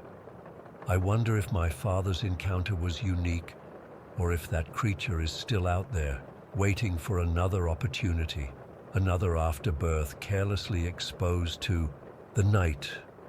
Sometimes, late at night when my mind wanders to dark places, I wonder if it's watching me even now, if it followed our family somehow, if it's been waiting all these years, because occasionally I swear I can hear something moving just outside my window, and the dogs in my neighborhood will start barking at nothing, and I never ever leave my curtains open after sunset. Story 8. I've been putting off sharing this for almost 2 years now. It's not easy to talk about, and honestly, I still get chills thinking about it. I used to be an avid hiker, the kind who'd disappear for weeks at a time with just a backpack and my thoughts. Not anymore. This happened during what was supposed to be a 3-week trek across Newfoundland. I'd been planning it for months, mapping out routes along this old converted railway line that cuts through some of the most isolated parts of the province. The isolation was the whole point for me. I needed to clear my head after a messy breakup and a job change. I was about 9 days into my hike when it happened. The weather had turned overcast that morning, not raining but threatening to. I remember checking my GPS around noon and figuring I'd already covered about 15 kilometers. I was making good time despite the terrain getting rougher. My routine was simple: hike until about an hour before sunset, set up camp, eat, sleep, repeat. No complications. That day I pushed a bit harder, hoping to make up some distance before the weather potentially got worse. My shoulders were aching from my pack, which held everything: tent, sleeping bag, cooking gear, enough food for several days, water filter, the works. I was completely self-sufficient, which was exactly how I wanted it. Around 5 in the afternoon, I came across something that wasn't on any of my maps.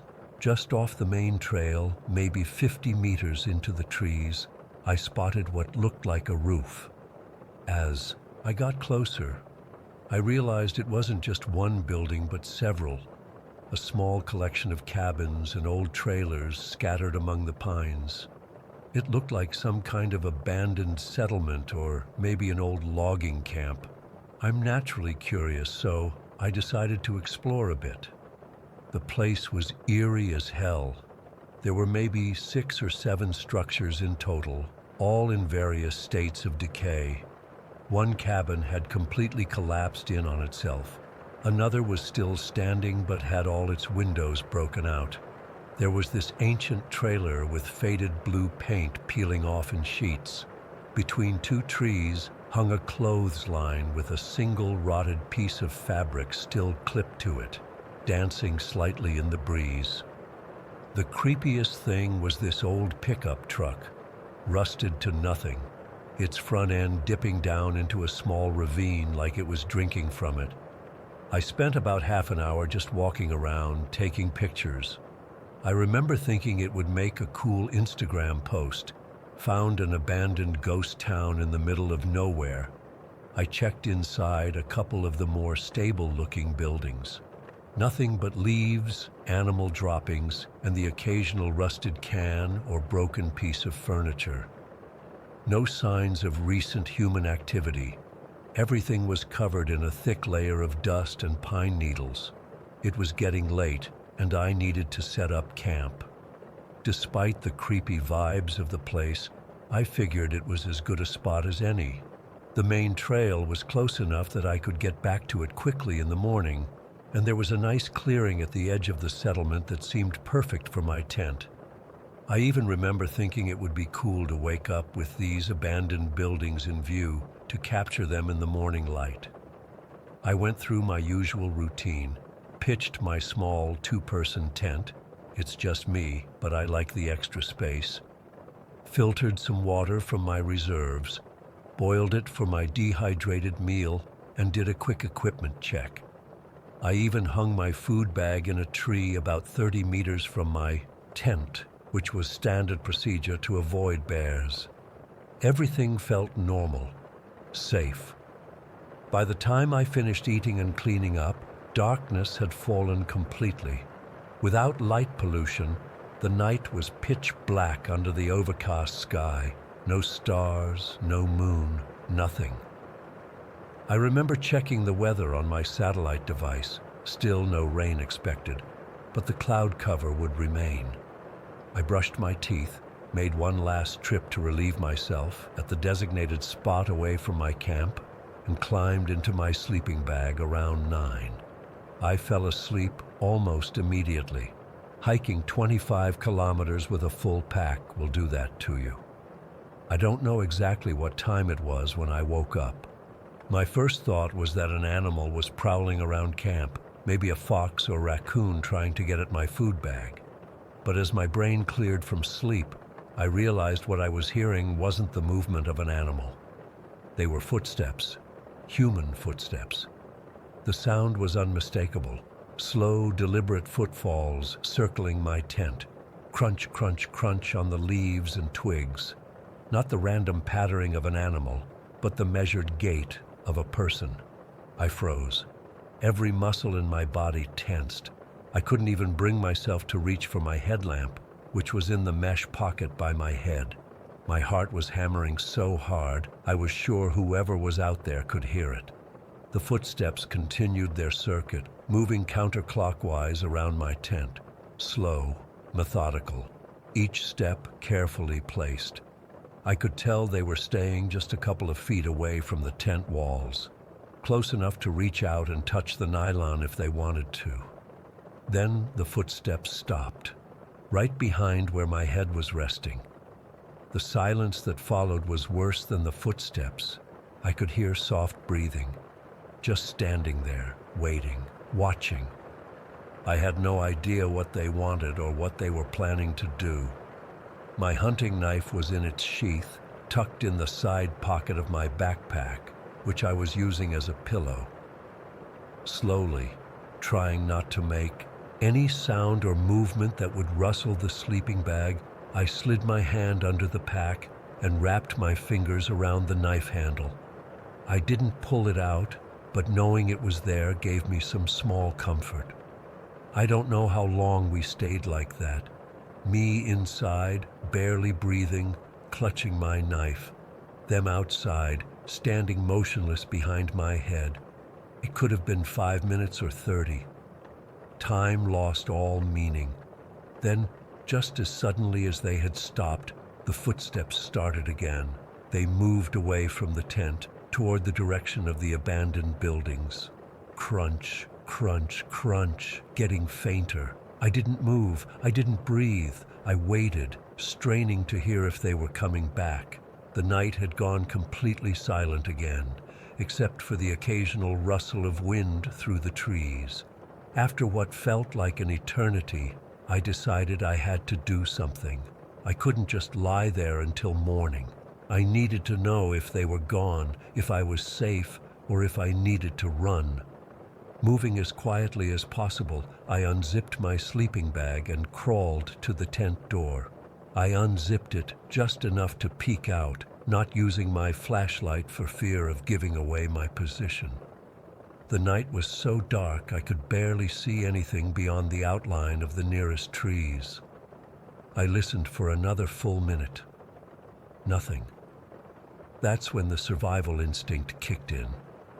I didn't know if they were gone or just waiting, but I wasn't going to stick around to find out.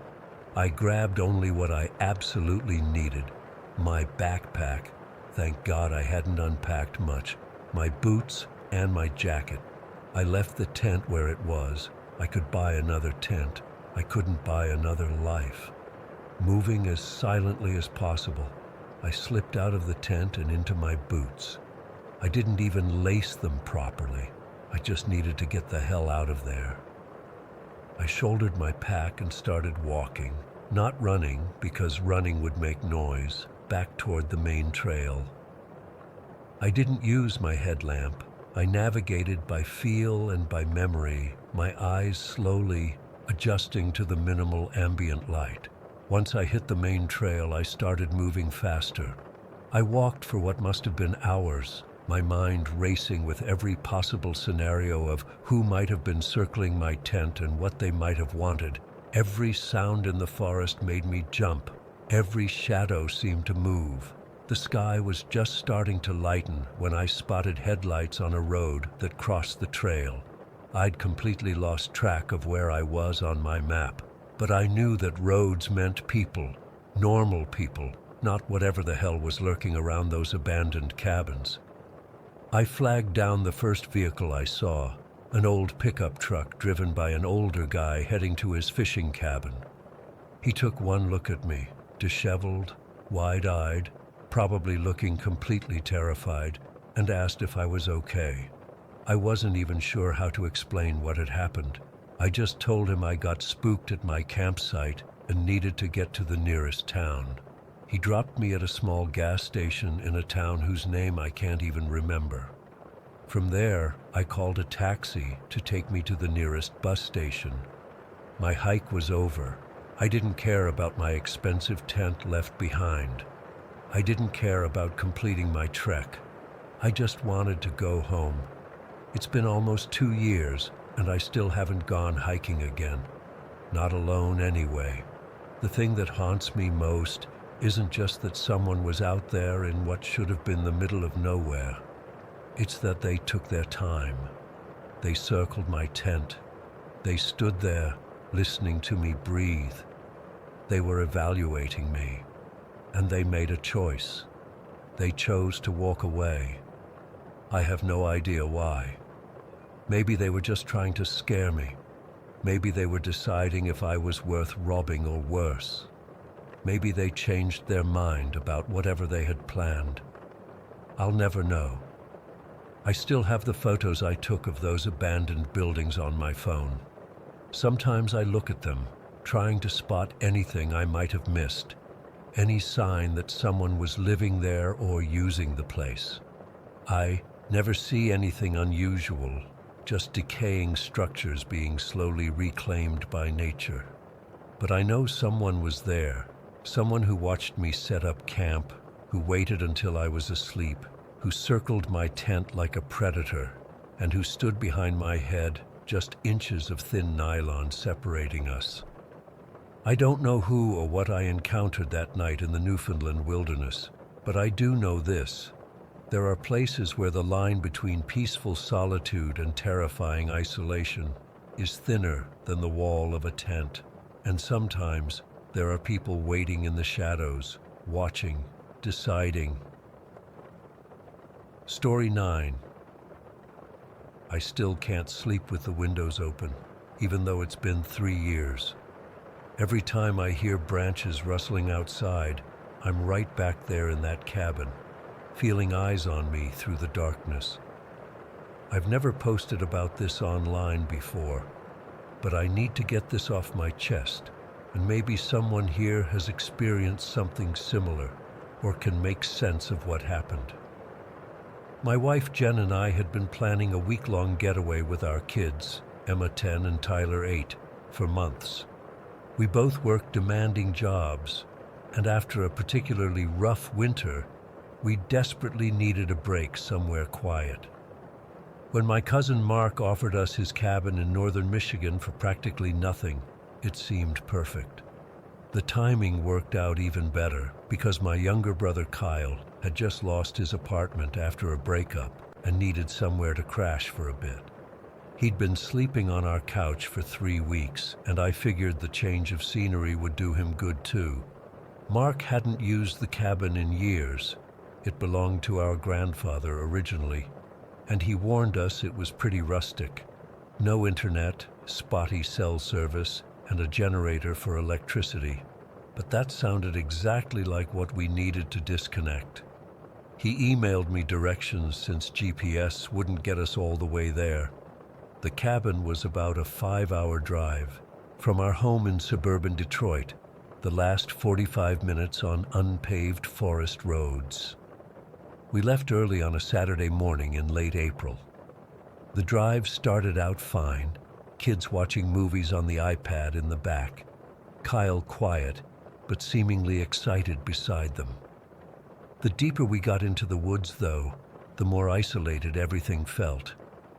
Those last few miles on the dirt road were nerve-wracking, massive trees crowding in on both sides, the road barely wide enough for our SUV. I remember Kyle staring out the window, unusually silent. He'd always been the outgoing one of us two, but ever since his breakup, he'd become withdrawn. When we finally arrived around 4 in the afternoon, my first thought was how small the cabin looked. It was a weathered 2-bedroom wooden structure with a small front porch, surrounded by dense forest in every direction. There was a narrow clearing around it, maybe 30 feet in each direction, before the trees took over completely. No other cabins in sight, no sound except birds and wind through the trees. "Home, sweet home," I remember saying, trying to sound upbeat for the kids, who were already complaining about the lack of Wi-Fi. The inside was basic but clean. A main room with a kitchenette and living area, 2 small bedrooms, and a bathroom with a shower that ran on well water. We spent that first afternoon unpacking and getting settled. I got the generator running while Kyle chopped some firewood for the small wood stove.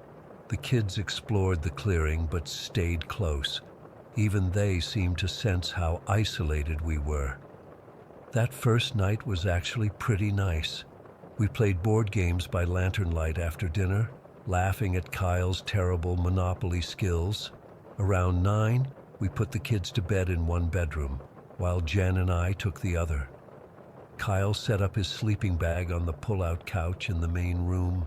Nothing felt off yet. It just felt like a much-needed escape from our hectic lives. The next morning, we decided to explore a trail Mark had mentioned that led to a small lake about a mile from the cabin. The walk was beautiful, tall pines, wildflowers just starting to bloom, birds singing overhead. Kyle kept falling behind, stopping to look at things. At one point, I realized he wasn't with us anymore. "Where's Uncle Kyle?" Emma asked, and I felt that first twinge of unease. I backtracked a bit and found him standing off-trail, staring up at something in the trees. When I called his name, he seemed startled. "Sorry," he said, rejoining us. "Thought I saw something interesting." When I asked what he'd seen, he just shrugged. "Probably just a bird." We reached the lake around noon. It was smaller than I expected, maybe a 1/4 mile across, surrounded by more dense forest. The water was dark and still. Kyle sat on a fallen log, writing in a notebook I hadn't seen before. When Jen asked what he was writing, he quickly closed it and said, "Just some thoughts." We headed back to the cabin around 3. That night I had trouble sleeping. Every sound from outside seemed amplified. Branches creaking, occasional rustling in the underbrush. Around 2 in the morning, I got up to use the bathroom and noticed Kyle wasn't on the couch. I found him standing at the window, staring out into the darkness. "You okay?" I whispered, not wanting to wake the others. He didn't turn around. Do you ever feel like you're being watched? I tried to laugh it off. City boy getting spooked by nature? He finally looked at me, and something in his expression made my skin crawl. It's not nature that's bothering me. I went back to bed but couldn't fall asleep for hours. I kept thinking I heard footsteps on the porch, but when I'd get up to check, there was nothing there. The next morning, while making coffee, I noticed something through the kitchen window. I went outside and found a trail of boot prints circling the entire cabin. They weren't our prints. We all had hiking boots with distinct treads, and these were different, deeper, like someone heavier had made them. When I pointed them out to Kyle, he just nodded like he'd expected to see them. Probably an animal, Jen suggested when I showed her. Since when do animals wear boots? I tried to joke, but no one laughed. That's when I first noticed Kyle's behavior changing more dramatically. He spent most of that day sitting on the porch, staring into the trees. Whenever I tried to engage him in conversation, his responses were delayed and vague. Several times I caught him writing frantically in that notebook, but he'd close it whenever anyone came near. That afternoon, the kids were playing near the edge of the clearing when Emma came running back to the cabin, crying.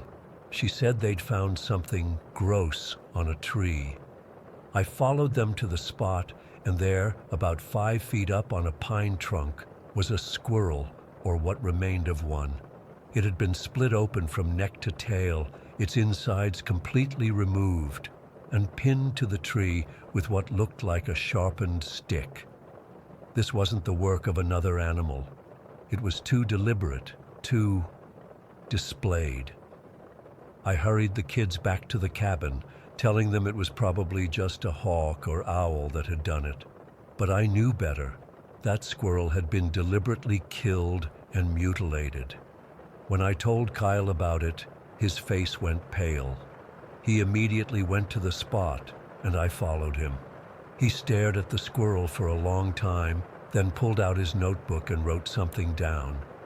"What are you writing?" I demanded. "It's starting," was all he said before walking back to the cabin. That night, the generator shut down around 10 p.m. I just filled it with gas that morning, so it shouldn't have run out. I went outside with a flashlight to check it, and sure enough, the tank was empty.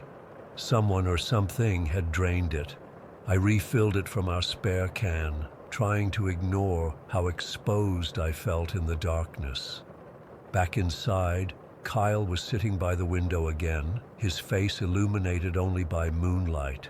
The kids were already asleep, and Jen was reading by candlelight in our bedroom. "Did you mess with the generator?" I asked him directly. He shook his head slowly, still staring out the window. "It wants us in the dark." "What wants us in the dark, Kyle? What the hell are you talking about?" He finally looked at me, his eyes wide. "Whatever's out there watching us, it's been following me since we got here. I think it's chosen me." I assumed he was having some kind of breakdown, maybe triggered by his recent breakup and job loss. I tried to reassure him, told him we'd leave first thing in the morning if he wanted. He nodded, but I don't think he really heard me. I checked on the kids, then went to bed beside Jen, telling her about Kyle's strange behavior. We decided we'd cut the trip short and head home the next day. All night I thought I heard footsteps circling the cabin again, but I was too afraid to look. The next morning, Kyle was gone. His sleeping bag was empty, his backpack still there, but no sign of him. The front door was unlocked. Outside, I found fresh boot prints leading from the porch into the woods. Kyle's prints this time. I followed them to the trail we'd taken to the lake, but about halfway there, they veered off into the dense underbrush. I followed as best I could, calling his name, but the prints suddenly stopped, as if he'd vanished into thin air. I ran back to the cabin and told Jen we needed to get help. I grabbed the car keys, telling her to lock the doors behind me. But when I got to our SUV and popped the hood, I found the battery cables had been cleanly cut. Not frayed or broken, cut with some kind of tool. Kyle didn't have wire cutters with him. Someone else had done this. I spent the rest of that day trying to jury-rig the cables using some tools I found in the cabin. Jen kept the kids inside, away from the windows. By evening, I'd managed to get the car starting, but decided it was too dangerous to try navigating those forest roads in the dark. We'd leave at first light. That night was the worst. None of us slept. Around midnight, the footsteps returned, slow, deliberate circles around the cabin. I held Jen and the kids in the main room, a kitchen knife in my hand, listening as whatever it was completed lap after lap around our cabin. Sometimes the steps would stop right outside a window, and I'd hear what sounded like breathing. The kids were terrified, and honestly, so was I. At dawn, the footsteps finally stopped. I cautiously looked out the window and saw no one, but there on the front porch was a circle of stones, and in the center of it, Kyle's notebook. With shaking hands, I retrieved it. The final entry, dated the previous day, read, "Something out there is trying to make me part of it. I don't think I can stop it. It's been calling to me since we arrived. At first, I thought it was just in my head, but now I can hear it clearly. It knows things about me no one could know.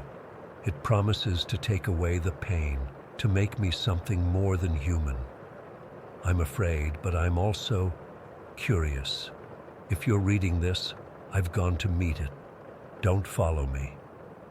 The earlier pages were filled with paranoid ramblings and strange symbols I didn't recognize. Circles within circles, stick figures with too many limbs, what looked like maps of the surrounding forest with X's marked in seemingly random locations. We threw our things in the car and left immediately. The vehicle sputtered and stalled twice on those dirt roads, but eventually we made it to the main highway and drove straight to the nearest police station, about 40 miles away. The police organized a search party that same day. They combed the forest around the cabin for 3 days, but found nothing. No sign of Kyle, no strange footprints, nothing to explain what had happened. They suggested he'd had some kind of mental break and wandered off, that exposure and disorientation had likely disoriented him further. They pointed to his notebook as evidence of his deteriorating mental state, but they couldn't explain the cut battery cables.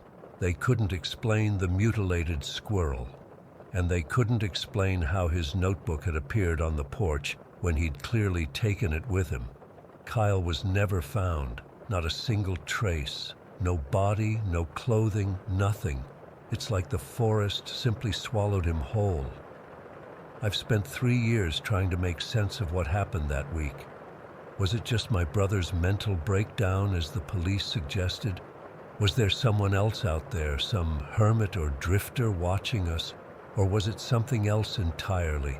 Something that called to Kyle from the woods, something that knew his vulnerabilities and exploited them? I don't know. But I'll never go back to those woods again.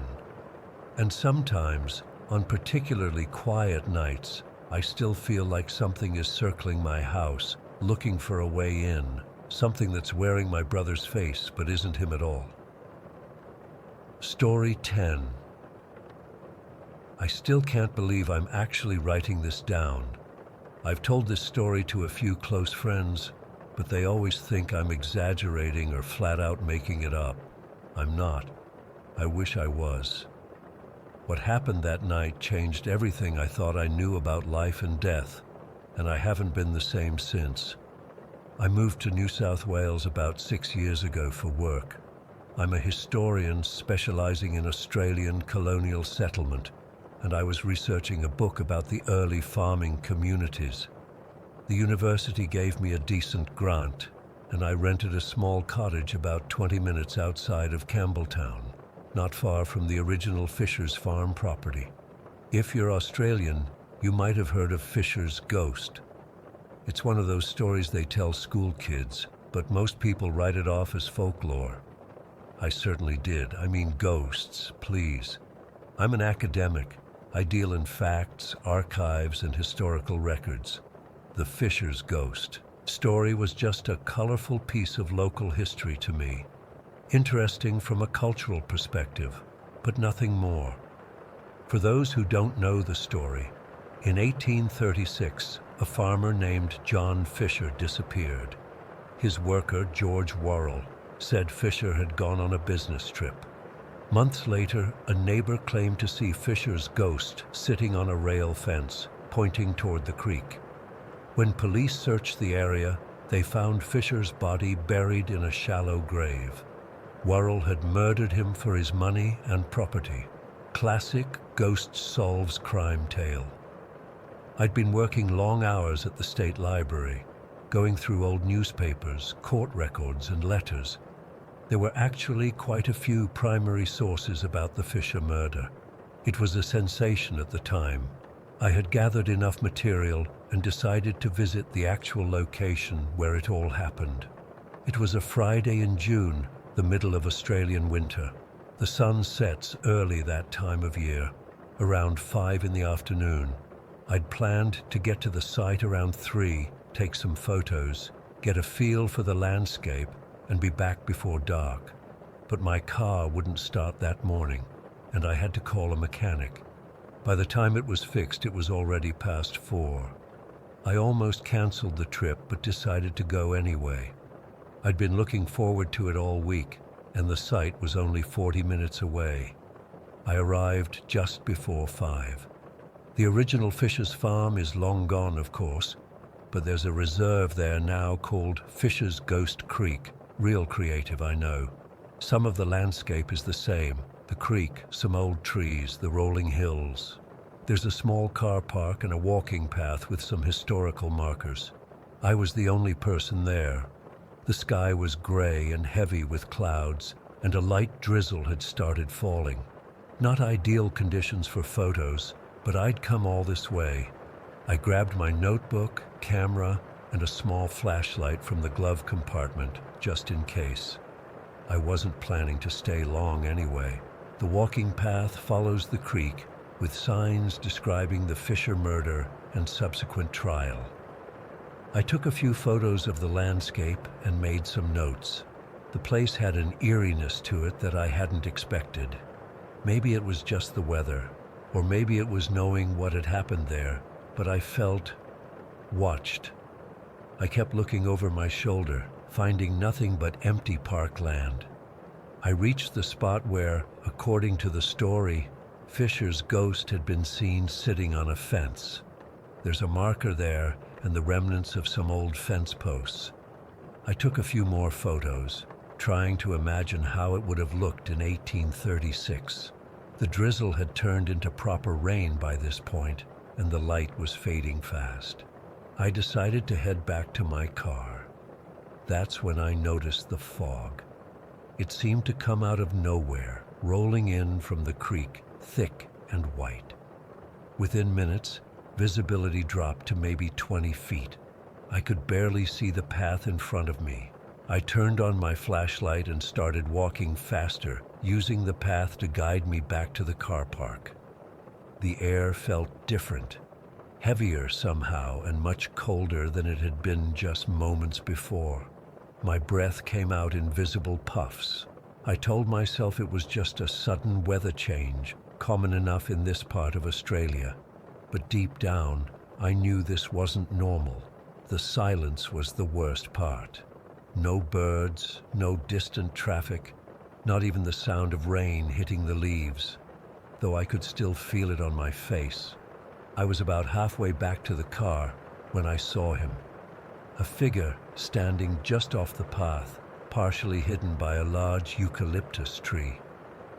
At first glance, he looked like an ordinary man, medium height, wearing what looked like old work clothes, the kind you might see in historical photographs. But as I raised my flashlight, I realized something was very wrong. He wasn't quite solid. The light passed through him, illuminating the trees behind. I could see his features clearly. A weathered face, maybe 50 years old, with a short beard and deep-set eyes. He wore a rough linen shirt and dark trousers with suspenders, period-appropriate clothing for the 1830s. I froze.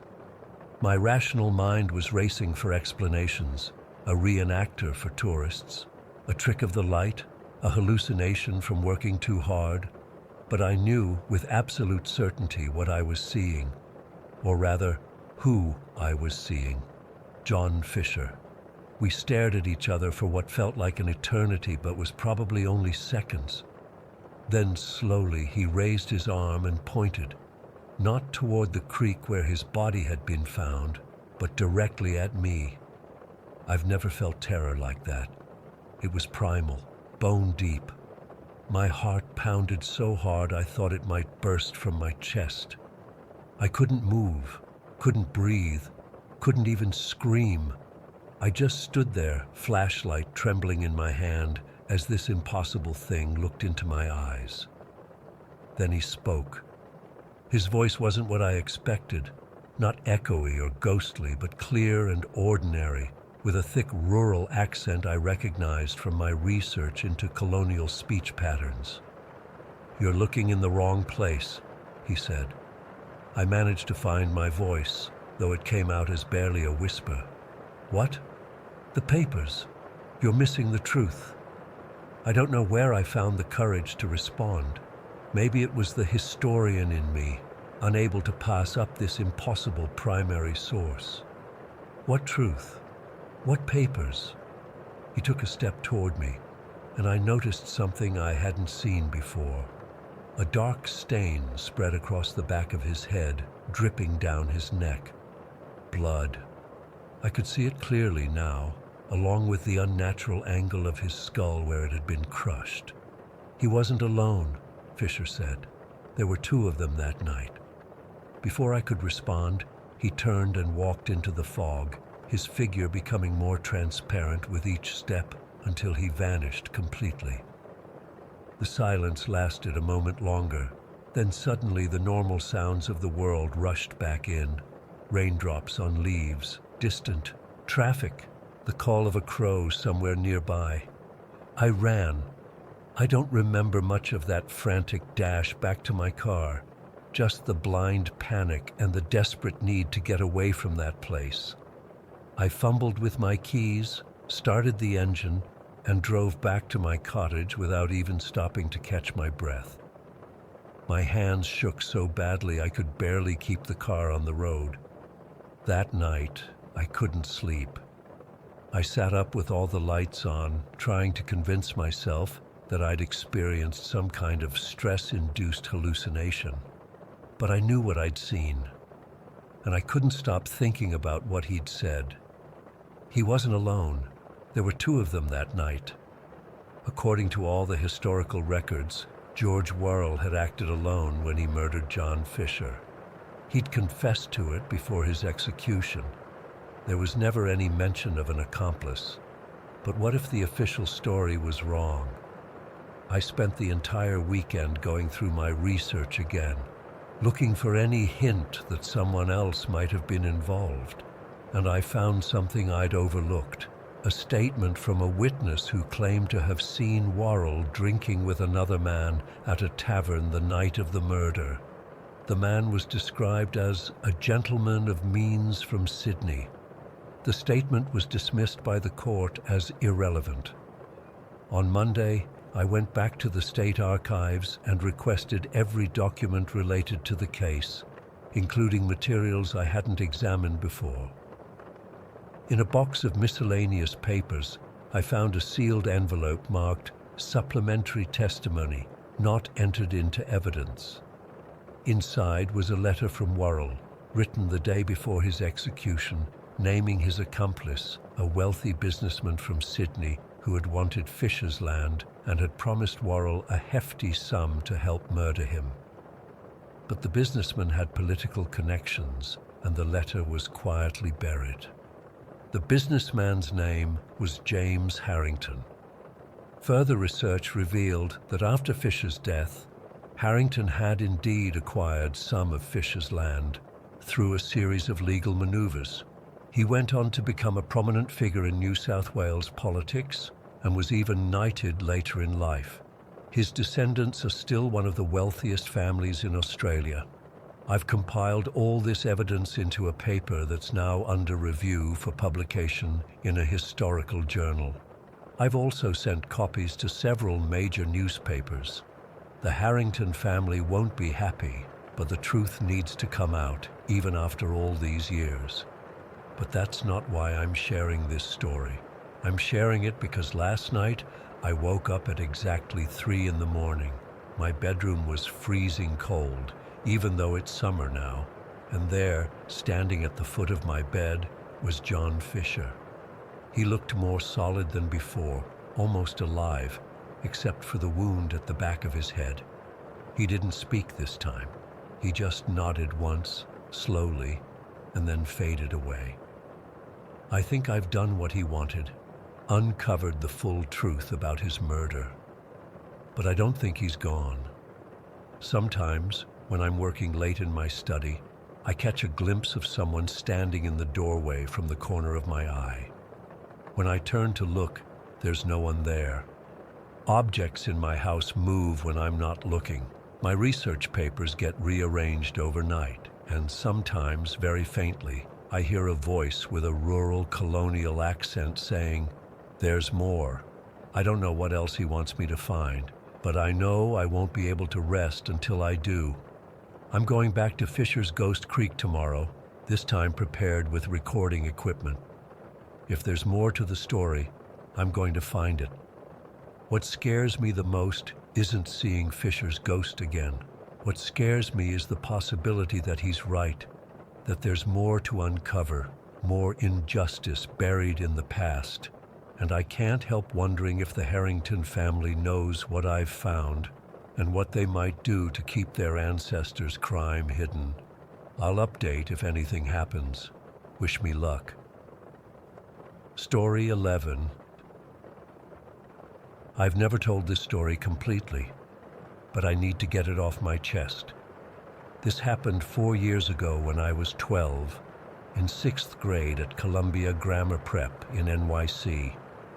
I still get chills thinking about it. It started on a regular Monday in October. Our teacher, Ms. Brennan, introduced a new student named Jack. He had this weird intensity in his eyes that I noticed right away, but I tried not to judge. I remember he was wearing this navy blue hoodie that looked too big for him, and he kept pulling at the strings while the teacher was talking. After class, Jack came up to me in the hallway. "You're Olivia, right?" he asked. His voice was really soft, almost like he was afraid to speak too loudly. I nodded and smiled, just trying to be nice to the new kid. "I like your science notebook," he said, pointing to my folder that had a bunch of penguin stickers on it. Nothing seemed off then, just normal new kid trying to make friends stuff. The next day, Jack sat next to me in science class, then in math, then at lunch. I didn't think much of it because new kids often latch onto the first person who's nice to them. My friend Zoe even joked, "Looks like you've got a shadow," but I just shrugged it off. By the end of the week, Jack had managed to sit beside me in every class we shared.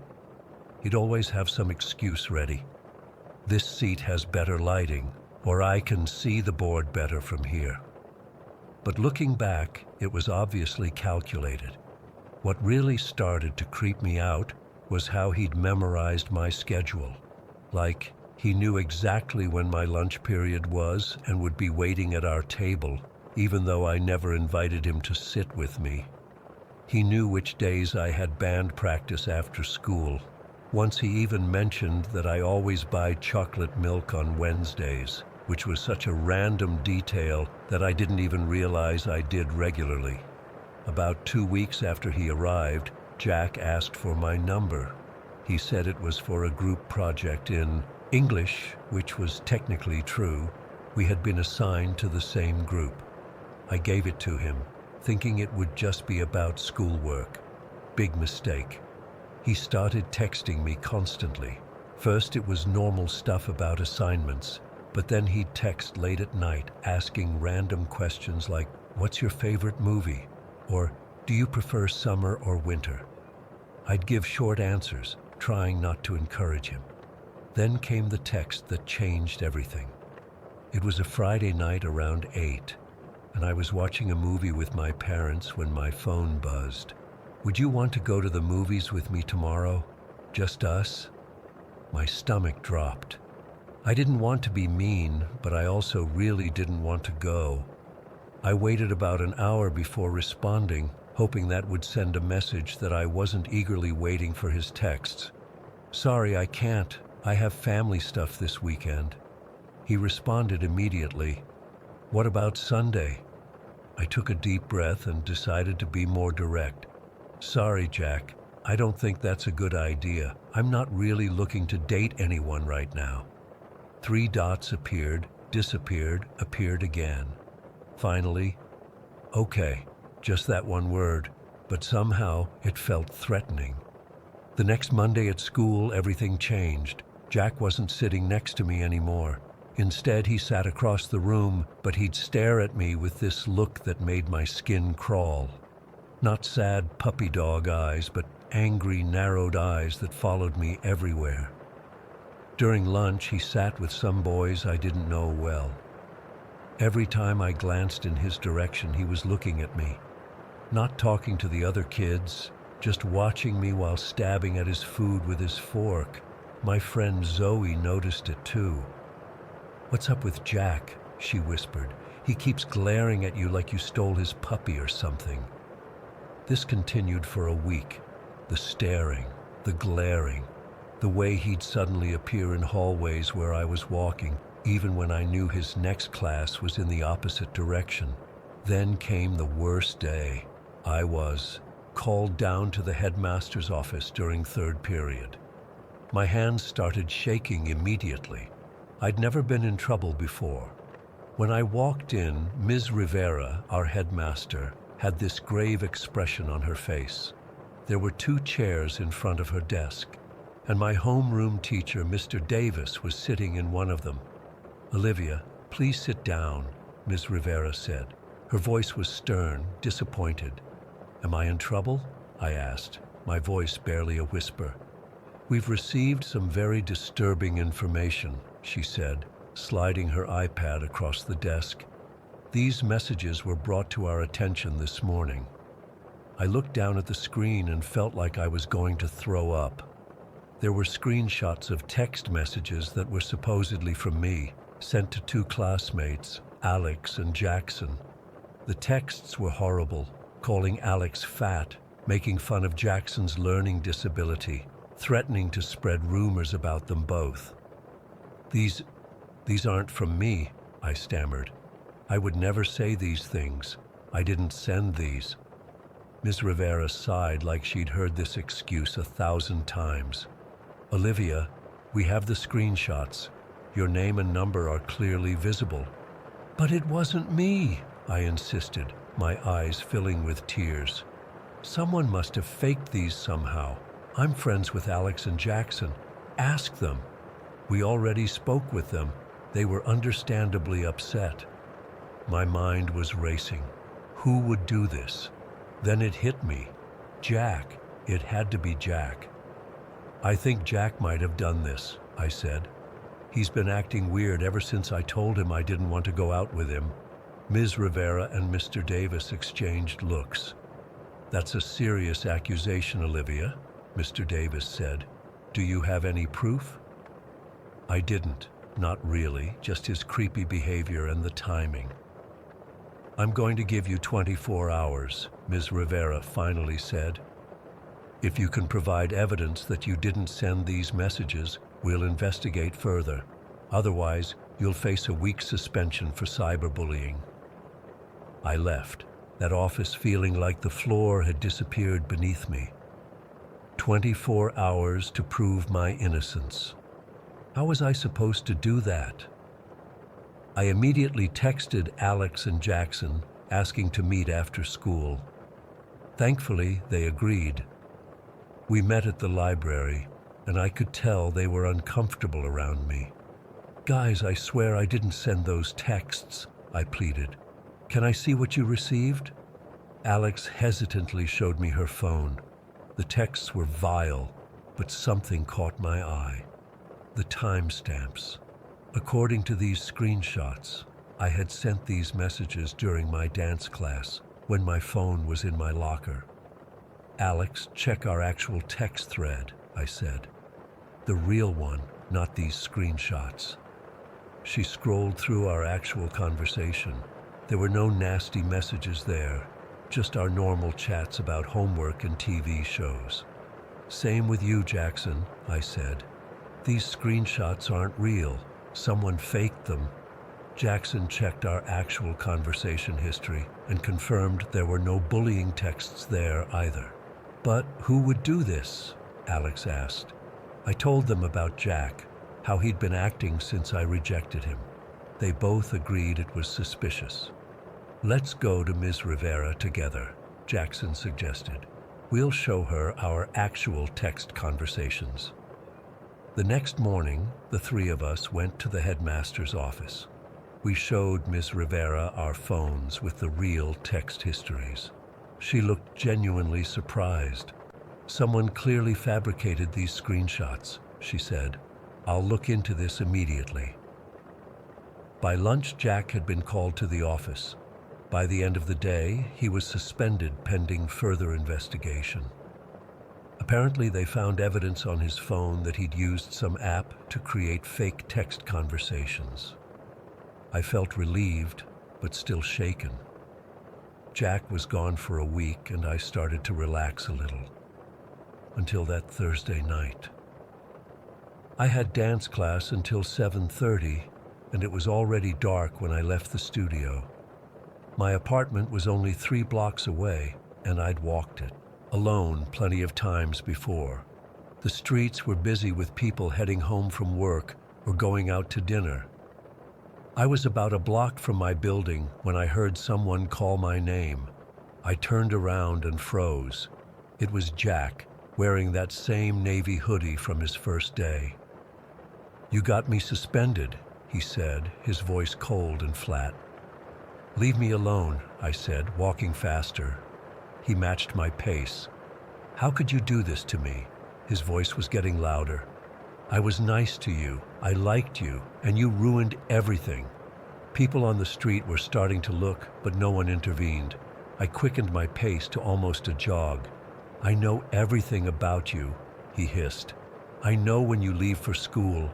I know which days your mom works late. I know your dance schedule.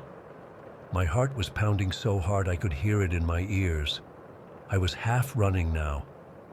This isn't over, he shouted, his voice cracking with rage. You think you can just humiliate me and get away with it? I glanced back and saw him raise his fists in frustration.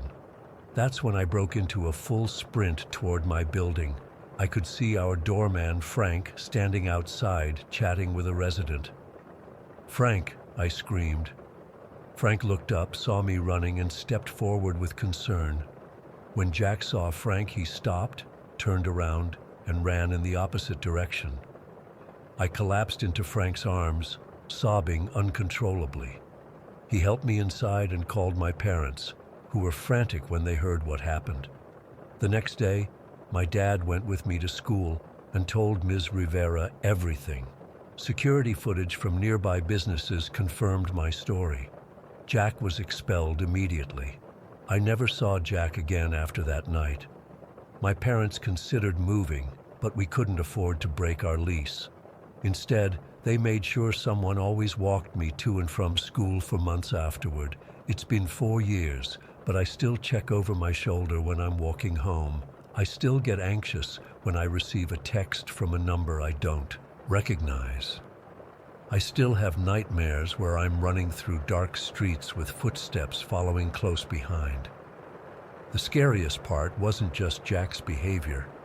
It was how easily he infiltrated my life, how he watched and learned and waited, how he tried to destroy my reputation when he couldn't get what he wanted. Sometimes I wonder where he is now, if he's doing the same thing to some other girl who was just trying to be nice to the new kid. I guess the lesson I learned is that sometimes monsters don't hide under your bed. They sit next to you in class, memorizing your schedule and planning their next move. Story 12.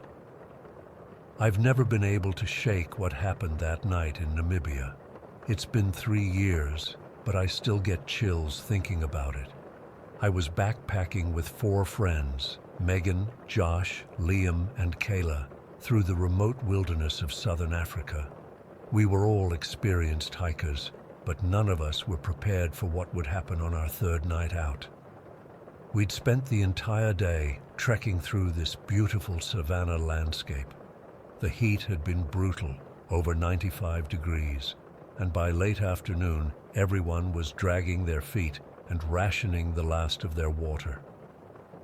When we finally found this perfect little spot near a small riverbank around 6 in the evening, it felt like we'd discovered paradise. The location seemed ideal. The river provided fresh water, there was enough flat ground for our tents, and a small clearing for a fire. We were exhausted but happy as we set up camp. I remember Megan saying something about how peaceful it felt, away from civilization and surrounded by nothing but nature. God, the irony of that statement still makes my skin crawl. After setting up our tents, I gathered firewood while Josh filtered water from the river. Liam and the girls prepared dinner, just some basic rehydrated camping meals, but after hiking 12 miles that day, they tasted amazing. We stayed up for a while, sharing stories around the campfire, planning the next day's route, laughing about Liam's failed attempt to cross a stream without getting wet earlier that day. One by one, everyone started heading to their tents. Kayla went first, around 10 o'clock, followed by Megan about 30 minutes later. Josh and Liam hung around until about 11, but eventually they called it a night too. I volunteered to stay up a bit longer and make sure the fire was properly contained before turning in. I was exhausted, but also enjoying the solitude. The stars were incredible. You don't see skies like that in the city.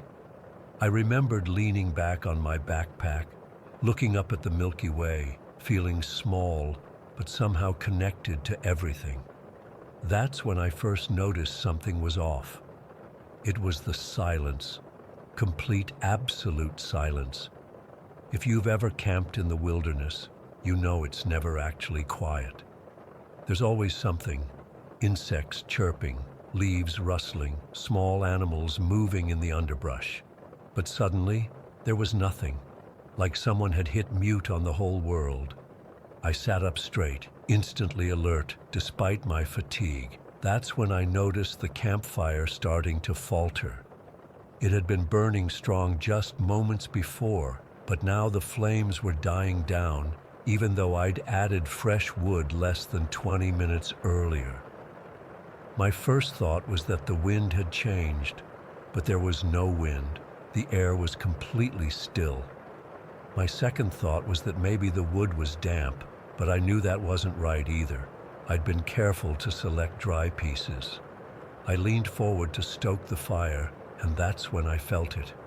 This pressure in the air, like right before a massive thunderstorm. But the sky was clear, stars still visible everywhere. The hair on my arms stood up. Something was watching us. I don't know how I knew, but I was absolutely certain we weren't alone. I grabbed my flashlight and swept it across the perimeter of our camp. Nothing at first, just darkness beyond the diminishing glow of our fire. I considered waking the others but hesitated. What would I even say? Hey guys, the fire's acting weird and it's too quiet. They'd think I was losing it. I decided to add more wood to the fire instead. As I reached for another log, I heard it, a soft shuffling sound coming from the direction of the river. My flashlight beam trembled as I pointed it toward the noise. At first, I couldn't make sense of what I was seeing. There was a dark shape moving at the edge of the light's reach, but my brain couldn't process its size or form. Then it moved closer, and I nearly dropped my flashlight. It was a rhinoceros. A fucking rhinoceros, standing maybe 30 yards from our campsite, half illuminated by my flashlight beam. I've seen rhinos before at zoos and even on a guided safari tour a few years back, but this was completely different. In the wild, in the dark, with nothing between us but empty space, the sheer size of the animal was overwhelming. Its shoulder height must have been over 5 feet, and it probably weighed 3 tons at least. The black rhino, I'm pretty sure that's what it was, stood absolutely still, its small eyes reflecting my flashlight beam. Its horn, that iconic horn jutting from its face, looked impossibly large and threatening. My hand was shaking so badly now that the light beam was dancing across the animal's massive form. I was paralyzed with fear. Should I wake the others? Should I make noise to scare it away? Should I stay perfectly still? We'd had basic wildlife safety training before the trip, but nothing specific about rhino encounters. All I knew was that they could be aggressive and were surprisingly fast for their size. While I was frozen in indecision, the rhino made up its mind. It started moving, not away from us, but directly toward our camp. Not charging, but walking with deliberate purpose. I wanted to scream, to warn my friends, but my voice wouldn't work. All I could do was watch as this enormous prehistoric-looking beast moved steadily closer to our vulnerable camp. My heart was hammering so hard, I could hear my pulse in my ears. When it was about 15 yards away, I finally found my voice and hissed, "Guys, wake up!" But my voice was too quiet, strangled by fear. No one stirred in their tents. The rhino kept coming, each massive footfall deliberate and purposeful. It wasn't behaving like a curious animal or even a threatening one. It moved like it had a specific objective. That's what made it so terrifying, the intentionality of its approach. When it reached the edge of our camp, I was certain we were all going to die. I'd read about rhino attacks, how they can flip vehicles with their horns, how their thick skin is practically armor. We had nothing to defend ourselves with. Not even the fire was much protection anymore, as it had mysteriously died down to little more than glowing embers. But the rhino didn't charge at our tents. Instead, it walked directly to our campfire. I watched in stunned disbelief as this massive creature methodically began pushing dirt and sand onto our fire with its front foot, like it was deliberately extinguishing it. The remaining flames sputtered and died as the rhino systematically smothered them. It made absolutely no sense. I'd never heard of rhinos being afraid of fire. Quite the opposite, actually. And this wasn't fear-driven behavior. The animal wasn't panicked or agitated. It was calm, deliberate, almost intelligent in its actions. After it had completely extinguished our fire, the rhino stopped and stood absolutely still for several long moments. The camp was now much darker, with only my flashlight and the faint moonlight providing any illumination. In that dim light, I could see the rhino's head turn slowly until it seemed to be looking directly at me. I swear to God, in that moment, I felt something pass between us. Not communication exactly, but awareness. Like it knew exactly what it had done and why. I felt seen in a way I've never experienced before or since. Then, as deliberately as it had arrived, the rhino turned and walked away. disappearing back into the darkness toward the river. As soon as it was gone, I scrambled to my feet and rushed to wake the others. My hands were shaking so badly I could barely unzip Josh's tent. When I finally got it open, I was practically hyperventilating as I explained what had happened. At first, they didn't believe me. They thought I'd fallen asleep and had a nightmare. But when they saw the completely extinguished fire, not just burned down, but deliberately smothered, and my obvious terror, they realized something had happened. We tried to restart the fire, but a strange fear had settled over all of us. Every sound from the darkness made us jump. Without the fire, the night felt oppressively dark and dangerous. We huddled together, flashlights at the ready, talking in whispers about what could have driven a rhino to behave that way. The rational explanations, that it was just curious, that it was threatened by the fire, that it was just a random behavior, all felt hollow. None of us could shake the feeling that what had happened was deliberate and unnatural. We stayed awake the entire night. No one was willing to go back to their tents to separate from the group. We were too exposed, too vulnerable without our fire. Every rustling sound, every shadow seemed threatening. I kept expecting the rhino to return, or worse, for other predators to approach our now unprotected camp. When the first light of dawn finally appeared, it felt like we'd survived something more significant than just a wildlife encounter. We packed up camp in record time, barely speaking to each other as we worked. No one wanted to stay there a minute longer than necessary. As we were leaving, Liam noticed something that still gives me chills. There were rhino tracks leading directly to our campfire, just as I'd described. But there was something else. A second set of tracks, different from the rhinos. None of us were wildlife experts, but they looked canine. Too large for jackals, maybe wild dogs or hyenas. These tracks circled our camp perimeter like something had been pacing around us during the night. Something that had been kept at bay by our fire. Something the rhino had seemingly invited in by extinguishing our flames. We never saw what made those tracks.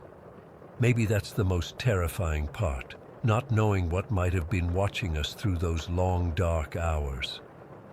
We hiked out that day, abandoning our planned route, pushing ourselves to reach a ranger station by nightfall. We reported the incident, but the rangers just seemed confused, almost amused by our story.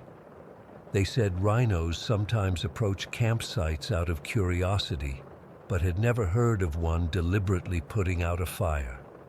I've spent countless hours since then researching rhino behavior, looking for any explanation for what happened. I've found nothing. No documented cases of rhinos extinguishing fires. No rational explanation for the deliberate, almost ceremonial way it approached our camp. I still go hiking. I still camp. But never again in that part of Africa. And I'm always vigilant about keeping a strong fire burning through the night. Because sometimes I still wake up in a cold sweat, feeling those small, knowing eyes watching me from the darkness, feeling that inexplicable connection to something ancient and unknowable, and wondering what might have happened if I'd fallen asleep before the rhino came for our fire. Story 13. I still get goosebumps thinking about what happened to me on the Appalachian Trail last year. I'd spent over a year planning this hike, researching gear, dehydrating meals, reading trail journals, the whole 9 yards. I'd always been an outdoorsy guy, but this was going to be my big adventure, a through hike from Georgia to Maine, just me and the mountains for 6 months. The first 6 weeks were everything I'd hoped for. I started at Springer Mountain in early April with dozens of other hopeful through hikers. There's this amazing community that forms on the trail. You're all strangers at first, but you quickly develop this unspoken bond. We called ourselves the class of 2022. You'd see the same faces at shelters, pass each other during the day, share meals and stories around campfires. I loved that rhythm, sometimes hiking alone for hours, sometimes with others, but never truly isolated. People come and go at different paces. Some blast ahead, some fall behind. I was somewhere in the middle, not racing, but steady. By the time I made it through Georgia and into North Carolina, I'd settled into my trail legs. My body had adjusted to carrying the pack, walking 15-20 miles a day. I'd even earned my trail name, Squirrel, because I was always stashing snacks in different pockets of my pack and forgetting where I put them. It was in the Smoky Mountains section when things started to feel off. I was taking a break at a viewpoint, enjoying some trail mix, when I noticed this guy coming up the path. Something about him immediately set off alarm bells. He was tall, really lean, and had this way of walking that seemed mechanical. His clothes didn't look right either. Not modern hiking gear, but not vintage stuff either. Just odd. His backpack looked ancient, like something from the 70s, but not in a hipster way, in a worn, slightly wrong way. He nodded at me as he passed, but his eyes, I can't really explain it, but they didn't match his smile. They were flat, empty. I'm not usually one to judge people quickly, but every instinct told me something wasn't right. I didn't think much more about it that day. The trail is full of eccentric characters, and I figured he was just another one. But then I noticed him, again at the shelter that night, keeping to himself, watching everyone, and the next day, he was always about a quarter mile behind me, not passing, not falling back, just maintaining that exact distance. Then it got weirder. I'd stop for water, and he'd stop too, just out of clear sight. I'd take a detour to a viewpoint, and somehow when I rejoined the trail, he'd be ahead of me. No way he could have passed without me seeing him. It went on like this for 3 days. I started adjusting my routine. I'd wake up extra early or leave camp extra late. I'd push for shelters where I knew there would be other hikers. I started asking people if they'd noticed him too, trying not to sound paranoid. Some had seen him, others hadn't. Nobody knew his trail name or where he was from. About 2 weeks after I first saw him, I was in Virginia. The weather had turned nasty, one of those sudden mountain storms with driving rain and wind that cuts right through you. I'd planned to make it to a popular shelter that night, but the trail had turned into a muddy river, slowing me down. By late afternoon, I realized I wasn't going to make it. I had 2 choices: set up camp alone in the downpour or risk hiking in the dark, which is always a bad idea. I found a small flat area about 50 yards off trail in a dense section of woods. It wasn't ideal, but it was sheltered from the wind by a rock formation.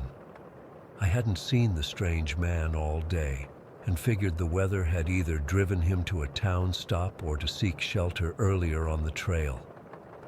I quickly set up my tent, cooked a fast dinner under my rainfly, and crawled into my sleeping bag around 8, exhausted from fighting the elements all day.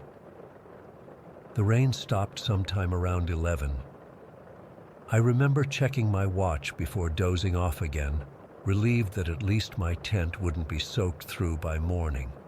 I'm not sure exactly what time it was when I woke up next, maybe a little after midnight? But what struck me immediately was the silence. Anyone who's spent time in the woods knows they're never really quiet. There's always something rustling, chirping, hooting, but this silence was absolute, like the forest was holding its breath. Then I heard it. Footsteps. Slow, deliberate footsteps on the wet ground. Not the random movements of an animal, but a person, walking with purpose, circling my tent. At first I thought maybe it was another hiker who had gotten lost in the dark and spotted my tent, but they weren't calling out. They weren't making any attempt to identify themselves, just walking slowly around my tent, counterclockwise, one full circle. I lay completely still, my heart hammering so hard I was sure it was audible outside the tent. The footsteps stopped directly behind where my head was. I could sense someone standing there, just inches away through the thin fabric of my tent. I wanted to call out, to ask who was there, but my throat had closed up with fear. Then, and this is the part that still makes my skin crawl when I think about it, I felt pressure against the tent, the unmistakable impression of a hand pressing flat against the fabric right beside my head, not pushing, just resting there, like they were feeling for me through the material. I couldn't move, I couldn't breathe. I just lay there, rigid with terror, as this unknown person stood outside my tent with their hand pressed against it. It felt like hours, but was probably only a minute or two. Then the pressure lifted. The footsteps retreated, moving away through the underbrush. I didn't sleep a single minute more that night. I clutched my knife in one hand and my emergency whistle in the other, straining to hear any sound of return. Dawn couldn't come fast enough. When the first gray light filtered through my tent, I cautiously unzipped the fly and peered out. The woods looked normal again. Birds were singing, but circling my tent were large boot prints in the soft mud. They matched the deliberate path I'd heard in the night, with a clear spot where someone had stood for a long time right behind where my head had been. I broke camp in record time, hands shaking so badly I could barely stuff my sleeping bag into its sack. I left nothing behind, not even breakfast trash. Something told me I needed to be far away and fast. I hiked 30 miles that day, an absolutely brutal distance with a full pack. My feet were covered in blisters, my shoulders screaming in pain, but fear drove me forward. I passed other hikers throughout the day, but didn't stop to chat like usual. I just needed to get to a town, to people, to safety. When I finally stumbled into Damascus that evening, I checked into the first motel I found and took the longest, hottest shower of my life, trying to wash away the memory of that hand pressing against my tent. I stayed in town for 2 days, debating whether to continue. I almost quit the trail entirely. But I'd put too much into this journey to let fear win, so I changed my approach instead. I connected with a group of 4 other hikers and made sure we always camped together. I never hiked alone if I could help it. I started carrying bear spray in an accessible pocket of my pack, not for bears. The strange man? I never saw him again after that night. Some hikers I met later said they'd encountered someone matching his description near Harper's Ferry. Others swore they'd seen him near Killington. Maybe he was just a drifter. Maybe he was someone with mental health issues who wandered the trail. Or maybe he was something worse, someone who hunts not animals, but people. I finished my through hike 5 months later, reaching Katahdin in September. It was one of the proudest moments of my life, but that night in Virginia changed me. I'm more cautious now, more aware of my surroundings. I still love the outdoors, still backpack whenever I can, but I'm selective about where and when I go alone. The Appalachian Trail is overwhelmingly safe. Millions of people hike sections of it every year without incident. But it's also remote wilderness where help can be days away. Most of the predators out there walk on 4 legs, but sometimes they walk on 2. To this day, I don't know what would have happened if I'd called out that night, or if I'd unzipped my tent and confronted whoever was there. I don't know what they wanted, but I do know that when I'm in my tent now, in the dark, I sometimes feel that hand again, pressing against the fabric, searching for me. And I wonder if someday, somewhere in the woods, I'll wake to footsteps circling my tent once more. Story 14. I've been trying to make sense of what happened for months now. I still go over every detail in my head before falling asleep, wondering if I imagined the whole thing. But I know what I saw. I know it was real. I've always been comfortable in the woods around our town. Growing up in this small corner of the Pacific Northwest, the forest feels more like home than anywhere else. Most locals stick to the marked trails during daylight hours, but I've always preferred hiking alone, especially in those quiet early morning hours when it feels like the whole world is asleep. That night in early October started like many others. I couldn't sleep. Insomnia has been my unwelcome companion since high school. So, around 2 a.m, I decided to get out of the house.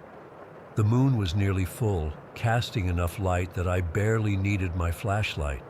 The air had that distinct fall crispness to it, and I could see my breath forming little clouds as I locked my car at the trailhead.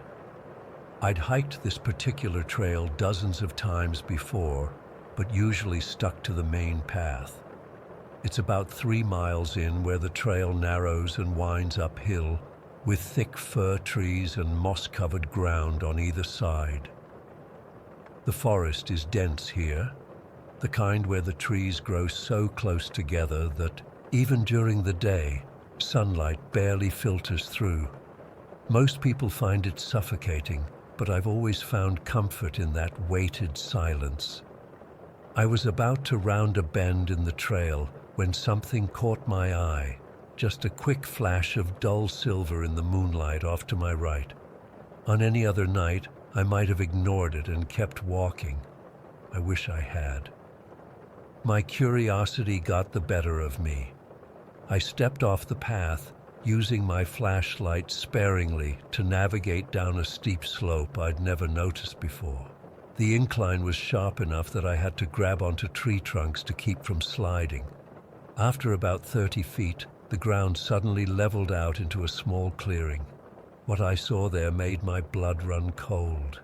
It was a camp of some kind, but not the normal kind with tents and camping gear. This was different. There were roughly a dozen makeshift structures arranged in a rough circle. They weren't proper shelters like you'd expect to see, more like shanties cobbled together from whatever materials someone could scavenge. One was made from corrugated metal sheets and wooden pallets. Another looked like bed sheets stretched over a frame of branches. There were tarps, pieces of what looked like old road signs, plastic sheeting, all arranged into crude living spaces. But what really got to me was the fire pit in the center.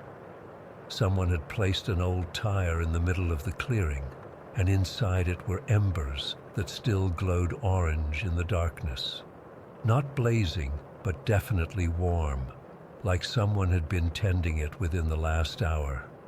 The hairs on the back of my neck stood up as I realized how recently people must have been here. Yet the camp was completely silent, empty. I stood frozen at the edge of the clearing for what felt like forever, my heart hammering in my chest. Part of me wanted to turn and run, but a morbid curiosity pulled me forward.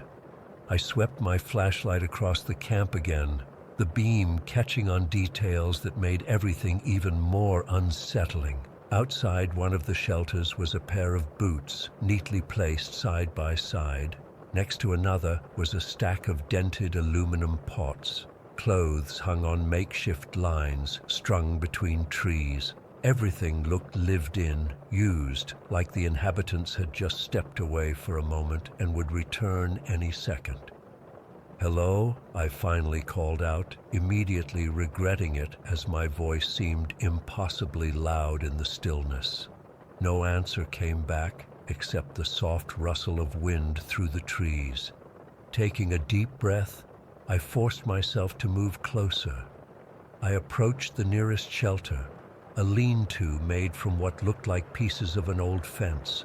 The entrance was a flap of heavy fabric, and against my better judgment, I pulled it aside and shined my light in. A sleeping bag was laid out on the ground, unzipped as if someone had just gotten up. Next to it sat a milk crate turned upside down, functioning as a small table. On top was an open paperback book with a plastic lighter serving as a bookmark, an empty tin can with a spoon still in it, and what looked like a small notebook. Personal items that someone would surely come back for. I backed away and checked another shelter, this one larger and made primarily from tarps. Inside were more sleeping bags, backpacks leaned against the walls, and stacks of canned food, water jugs, batteries, everything you'd need to live out here. With each shelter I passed, the feeling of wrongness intensified. It wasn't just that I'd stumbled upon some homeless camp or hiker's rest stop. It was the immediate, overwhelming sense that something had just happened here. The still warm embers, the personal belongings left behind, the complete absence of people. It all felt like I'd walked into the scene seconds after everyone had vanished into thin air. The worst part was when I noticed a pot of what looked like stew still sitting on a metal grate over the edge of the fire. I touched the side. It was warm, not hot, but definitely prepared recently. Someone should have been here eating it, but no one was. I felt the weight of eyes on me then, not from any direction I could pinpoint, but from everywhere at once, from the darkness between the trees that surrounded the clearing. My mouth went dry, and a cold sweat broke out across my back despite the chilly air. I was suddenly certain I was being watched. The logical part of my brain tried to come up with explanations. Maybe they heard me coming and hid. Maybe this was some kind of seasonal workers' camp, and they were out doing something even at this hour. Maybe it was just kids with a secret hangout spot. But none of those explanations felt right. There was something deeply wrong about the whole situation, something that went beyond rational explanation. As I stood there in that silent camp with the dying embers casting weak red light across the bizarre shelters, I noticed something else that finally broke my paralysis. On the ground near the fire pit were strange markings, symbols scratched into the dirt that didn't look like any language I recognized. They formed a rough circle around the tire, with lines extending outward like rays from the sun, or maybe like arms reaching out to grab something. That was it. I'd seen enough. I turned and scrambled back up the slope to the main trail, not caring about the noise I made as branches whipped at my face and rocks skidded under my boots. I didn't stop running until I reached my car, and even then, I kept checking my rearview mirror all the way home, certain that something from that camp was following me. I didn't tell anyone what I'd seen. Who would believe me? A mysterious camp appearing in woods I'd hiked for years, complete with still warm food but no people? I'd sound crazy. So I kept it to myself, though I barely slept for the next week, haunted by what I'd found. But the questions kept eating at me. Who were those people? Where had they gone? Why would they leave all their belongings behind? And most importantly, why hadn't I ever noticed that clearing before, despite passing by that exact spot countless times? After about 3 weeks, I couldn't stand it anymore. I had to go back, but this time, in broad daylight. I waited for a clear day, packed a lunch, and headed out on the trail around noon. This time, there would be no shadows playing tricks on my eyes, no mysterious moonlight making things seem more sinister than they were. I found the bend in the trail easily enough, the spot where I'd seen the flash of silver that night. I looked for the slope I'd descended, expecting to see an obvious path down to the clearing, but there was nothing there, just more trees, undergrowth, and moss-covered ground that showed no sign of ever being disturbed. I thought maybe I was in the wrong spot, so I walked up and down that section of trail multiple times, looking for any sign of the slope. Eventually, I just started pushing through the underbrush, searching for that clearing I knew had to be there. After nearly an hour of searching, sweating, and scratched from branches, I finally found an area where the ground dipped slightly. It wasn't the steep slope I remembered, but it seemed to be in approximately the right location. I followed it down, pushing through ferns and stepping over fallen logs that definitely hadn't been there before. And then I was in a small, clear area, much smaller than I remembered, with fewer trees than should have been possible. But I knew it was the same place because of one thing: a faint, blackened ring on the ground where the tire fire pit had been. That was it. The only evidence that anything had ever been there. No shelters, no belongings, no strange symbols in the dirt. Just that burned circle, already being reclaimed by moss around its edges. I stood there until the sun started to dip behind the trees, trying to make sense of what I was seeing, or rather, what I wasn't seeing. How could an entire camp disappear without a trace? Who hauls away a dozen structures without leaving any signs of disturbance? Even the forest floor looked untouched, as if nothing had ever been there. I've been back to that spot a few times since then, always finding the same thing, just woods and that fading black circle that gets smaller each time I visit. Soon there won't be any evidence at all. I still hike these trails. I still love the forest, but something fundamental has changed in me since that night. I can't shake the feeling that I glimpsed something I wasn't supposed to see. A moment when some veil between worlds thinned just enough for me to peek through. Sometimes when I'm hiking now, especially in the early morning hours, I think I catch glimpses of dull silver between the trees. Or I smell wood smoke where there shouldn't be any. And always, always, I feel those unseen eyes watching me from the shadows. I don't know what was in those woods that night. I don't know where they went or if they'll come back. But I know what I saw, even if the forest has already forgotten. Story 15. I still can't explain what happened to me last summer.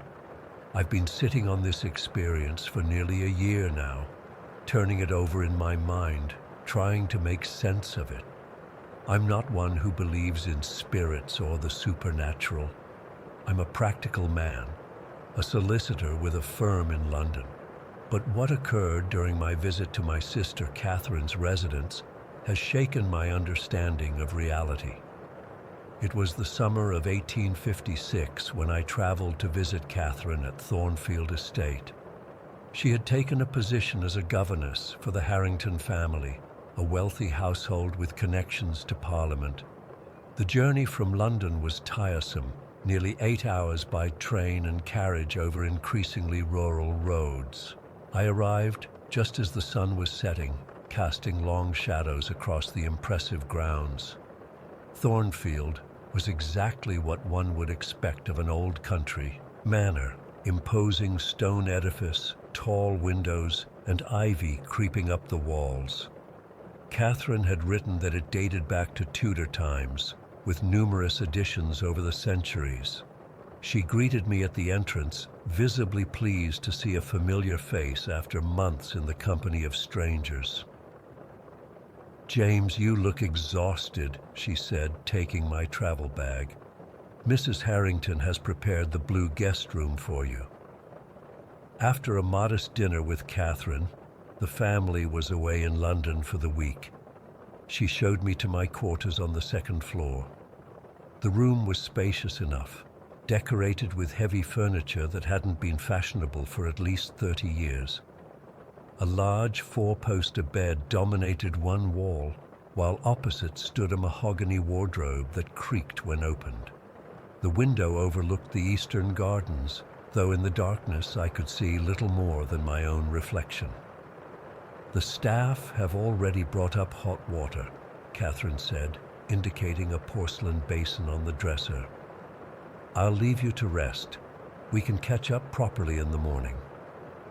I was indeed weary from travel. After washing and changing into my night clothes, I extinguished the lamp and climbed into bed. The mattress was firmer than I was accustomed to, but not uncomfortable. I fell asleep almost immediately, lulled by the gentle ticking of the mantel clock and the occasional rustle of branches against the window pane. I'm not certain how long I slept before waking. The room was pitch dark, darker than I'd ever experienced in London, where gaslight always filters through the curtains. For a moment, I was disoriented, unable to recall where I was. Then it came back to me. Thornfield, Catherine, the Blue Room. What had woken me? I lay still, listening. No sound disturbed the silence, yet something felt different. The air seemed thicker somehow, almost syrupy to breathe. There was a strange sensation in the room, like the feeling before a thunderstorm when everything becomes charged with electricity. The hairs on my arms stood on end. I tried to sit up but found my limbs unusually heavy. A pressure weighed on my chest, not painful, but constraining. The darkness seemed to pulse slightly as if breathing. I blinked rapidly, trying to clear my vision, wondering if I was still half asleep. That's when I noticed a faint glow near the far wall, beside the wardrobe. At first I thought it might be moonlight breaking through a gap in the curtains, but the quality of the light was wrong. Not silver white, but a sickly yellowish hue like a lantern seen through fog. As I watched, paralyzed more by confusion than fear, the glow began to coalesce into a shape, a human shape, a woman. She didn't simply appear, rather she seemed to form gradually, like sediment settling in disturbed water. Her features were indistinct, blurred, as if I were viewing her through rippling water. Her face was pale, oval, her hair a darker cloud around it. She wore what appeared to be a nightdress, though the details were impossible to discern. What struck me most, what still haunts me, was the unnatural way she moved. She didn't walk as a person walks. Her movements were fluid but wrong, like a reflection in a disturbed pond. She seemed to drift a few inches above the floor, the edges of her form constantly shifting and reforming. The air grew even heavier as she moved toward the center of the room. I could barely breathe. An oppressive sense of despair and rage emanated from her, emotions so intense they seemed to physically press against me. I wanted to call out, to demand what she wanted, but my voice failed me. My entire body was rigid, useless. She stopped about 6 feet from my bed. Though her face remained blurry, I had the distinct impression she was looking directly at me. A terrible sadness washed over me, not my own emotion, but something external imposing itself upon me. For perhaps 30 seconds, though it felt far longer, she remained there, motionless except for the constant rippling of her form. Then, without warning or transition, she was simply gone. Not fading gradually, but vanishing between one heartbeat and the next. The pressure in the room immediately lifted. I gasped, drawing in great lungfuls of air as if I'd been underwater. I fumbled frantically for the matches beside my bed, hands shaking so badly I broke 3 before successfully lighting the lamp. The sudden light revealed an ordinary room, empty, undisturbed. The clock on the mantel showed 20 minutes past 3. Sleep was unthinkable after what I'd experienced. I pulled on my dressing gown and examined the room inch by inch. The door remained locked from the inside, just as I had left it. The window was similarly secured. There were no hidden passages, no explanation for what I had seen. I spent the remainder of the night in an armchair, lamp burning bright, jumping at every creak of the old house settling. When morning finally arrived, I must have looked a fright. Catherine immediately noticed my condition at breakfast. "James, are you unwell? You look as if you haven't slept." I hesitated before relating my experience. Catherine had always been practical-minded, and I feared ridicule, but the need to unburden myself overcame my reservations. As I described the apparition, Catherine's expression changed from concern to something more guarded. When I finished, she was quiet for a long moment. "There are stories about Thornfield," she finally said, stirring her tea absently. "The staff whisper about them when they think I'm not listening. Apparently there was an incident here, perhaps 50 years ago. A young woman, a lady's maid, was murdered." My blood ran cold. "In my room?" Catherine shook her head quickly. No. I believe it happened in the East Wing. Your room is in the west section of the house. The Blue Room has no such history as far as I know." This provided some small comfort. Perhaps I had simply heard the stories peripherally and my exhausted mind had conjured the vision. I'm not prone to nightmares, but travel can affect one strangely. I stayed 3 more days at Thornfield, though I requested different accommodations for the remainder of my visit. Catherine arranged for me to stay in a smaller room on the 3rd floor. I slept poorly but experienced nothing unusual. Upon returning to London, I tried to put the incident behind me. I threw myself into my work, hoping routine would drive away the memory of that ghostly woman. For almost 2 weeks, I succeeded in pushing it from my thoughts. Then a letter arrived from Catherine. I knew something was amiss even before opening it. Catherine's handwriting on the envelope was hurried, the ink blotched in places. I broke the seal with a sense of dread. "My dear James," she began, "I must inform you of a disturbing discovery regarding your experience at Thornfield. After your departure, I grew curious about the history of the Blue Room. The housekeeper, Mrs. Winters, has been with the family for nearly 40 years, and I thought she might know something of its past. What I learned contradicts what I told you. The murder did not occur in the East Wing as I had believed. Mrs. Winters confirmed that a lady's maid named Eleanor Sharp was indeed killed at Thornfield in 1807, but it happened in the Blue Room where you stayed. This information disturbed me greatly. Without informing the Harringtons, I took the liberty of examining the room more thoroughly. The carpet currently in place dates only to 1845, according to Mrs. Winters. With her reluctant assistance, I pulled back the carpet in several places. James, the floorboards beneath still bear the stains of what happened there, dark patches soaked deep into the wood that no amount of scrubbing has completely removed. I have made a rough diagram of where these stains appear. Enclosed with the letter was a sketch of the Blue Room, with several areas marked in ink. My hands trembled as I examined it.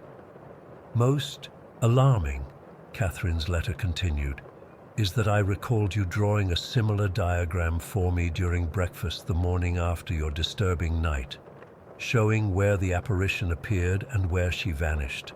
I have compared the two. James, they match precisely.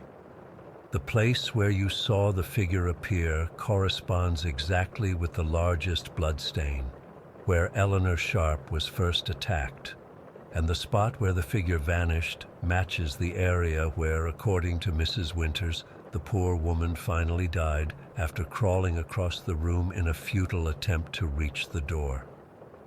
I cannot explain this correlation. You had no knowledge of these events, yet what you witnessed maps perfectly to the tragedy that occurred there. I am at a loss to provide a rational explanation. I read Catherine's letter 3 times that evening, a coldness settling in my chest that no amount of brandy could dispel. I had indeed drawn such a diagram for Catherine, marking the exact locations where the figure had appeared and disappeared. I had no prior knowledge of the room's history, no reason to associate it with violence. Yet somehow, I had witnessed the echo of a brutal murder. The victim's spirit, bound to the place of her death, had manifested before me. The perfect correlation between what I saw and the physical evidence beneath the carpet cannot be dismissed as coincidence or hallucination. I have not returned to Thornfield, nor do I intend to. Catherine continues her employment there, though she has written that she avoids the Blue Room whenever possible. The Harringtons remain unaware of our discoveries. I still practice law in London. I still consider myself a rational man. But I now keep a lamp burning beside my bed each night, and I can never again dismiss the stories of those who claim to have glimpsed something beyond our understanding. The boundary between our world and whatever lies beyond is thinner than we care to admit. I know this because, for a few terrible moments in that countryside estate, I stood at that boundary and saw through to the other side. I still see her in my dreams sometimes, that blurred face, those unnatural movements. I wake gasping for air, feeling that same oppressive weight on my chest. And I wonder, did I merely witness an echo of past violence? Or did Eleanor Sharp recognize something in me that night? Was she trying to communicate something that I failed to understand? These questions haunt me still, and I suspect they always will. Story 16. I still get sweaty palms writing this. It's been 2 months since I got back from Camp Whispering Pines, and I still wake up sometimes thinking I hear twigs snapping outside my window. I'm not easily scared. I've been to 3 different summer camps before this one, and I've heard my share of ghost stories. But what happened at that campfire night changed something in me. I'm 15, and this was supposed to be my last year as a camper before maybe applying as a junior counselor next summer. My parents thought it would be good for me to connect with nature instead of spending the whole break playing video games. Camp Whispering Pines was different from my usual camp. It was smaller, more remote, and honestly cheaper. It's tucked away in this dense forest about 3 hours from my hometown, where the trees grow so close together they block out most of the sunlight, even during the day. The first few days were normal. We did the usual camp stuff, hiking, swimming in the lake, learning how to tie knots, making those stupid friendship bracelets. The counselors were mostly college students, except for this one guy, Jason. He was probably in his mid-20s, a bit older than the rest. He had this intense way of looking at you, like he was trying to memorize your face. Everyone thought he was cool, though. He knew everything about wilderness survival and could start a fire with practically nothing. It was our 5th night at camp when everything happened. We'd finished dinner and were gathered around the main campfire. Most of the counselors had gone to prepare for tomorrow's activities, but Jason stayed behind. There were 12 of us kids still around the fire, all from different cabins, ages ranging from 12 to 15. The fire was burning low, casting these long, dancing shadows across everyone's faces. The woods around us seemed to press in closer at night, like they were listening. The only sounds were the crackling of the fire and the distant hooting of an owl. "You guys want to hear a real story?" Jason asked, his voice dropping to almost a whisper. "Not one of those made-up Bloody Mary things or whatever they tell at other camps." We all nodded eagerly. Jason had this reputation for knowing the coolest stories. "This one's different," he said, poking at the fire with a stick, sending a shower of sparks up into the night sky. "Because it happened right here in these woods, and it's not over." I remember feeling the first real chill run down my spine. Something about the way he said it, like he wasn't just telling a story, but revealing a secret. "About 15 years ago," Jason began, "they found a body in these woods, a hiker. He'd been missing for 3 days before a search party discovered him about 2 miles from where we're sitting right now." He paused, looking around at all of us. The fire highlighted the angles of his face, making his eyes look deeper, darker. The weird thing wasn't that he was dead. People die in the woods all the time from exposure or accidents. The weird thing was what was missing from his body. Jason held up his left hand. Half of his pointer finger, his ring finger, and his pinky finger all gone. Not like they'd been torn off by animals or anything. They were cleanly cut. I noticed some of the younger kids shifting uncomfortably. I'll admit, I was starting to feel uneasy too. Police thought it was just some sick person, maybe a one-time thing. But then 6 months later, they found another body. A woman this time, smaller than the man, same 3 fingers missing from her left hand. Jason's voice had taken on this rhythmic quality, like he was reciting something he'd memorized perfectly. The fire seemed to be burning lower now, the shadows growing longer. Then a third body, a teenager, smaller than the woman, same fingers missing. Then a fourth, a 12-year-old kid who'd wandered away from a camping trip with his family. My mouth felt dry. I glanced around at the others. Everyone was completely still, eyes fixed on Jason or staring into the dying fire. The pattern was getting clearer, Jason continued. Each victim was smaller than the last, and the police were no closer to finding the killer. No evidence, no witnesses, nothing, until the 5th victim. He leaned forward, and instinctively, we all leaned in too. The 5th victim was different, a 15-year-old, about your size. He nodded at me, and my stomach dropped.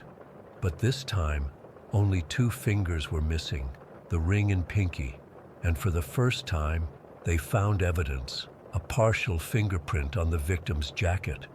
When they ran it through the system, they got a hit from an old case file. It matched a print found at the scene of the first murder. Jason lowered his voice even more, so we had to strain to hear him over the crackling fire. But here's the thing that kept the investigators up at night.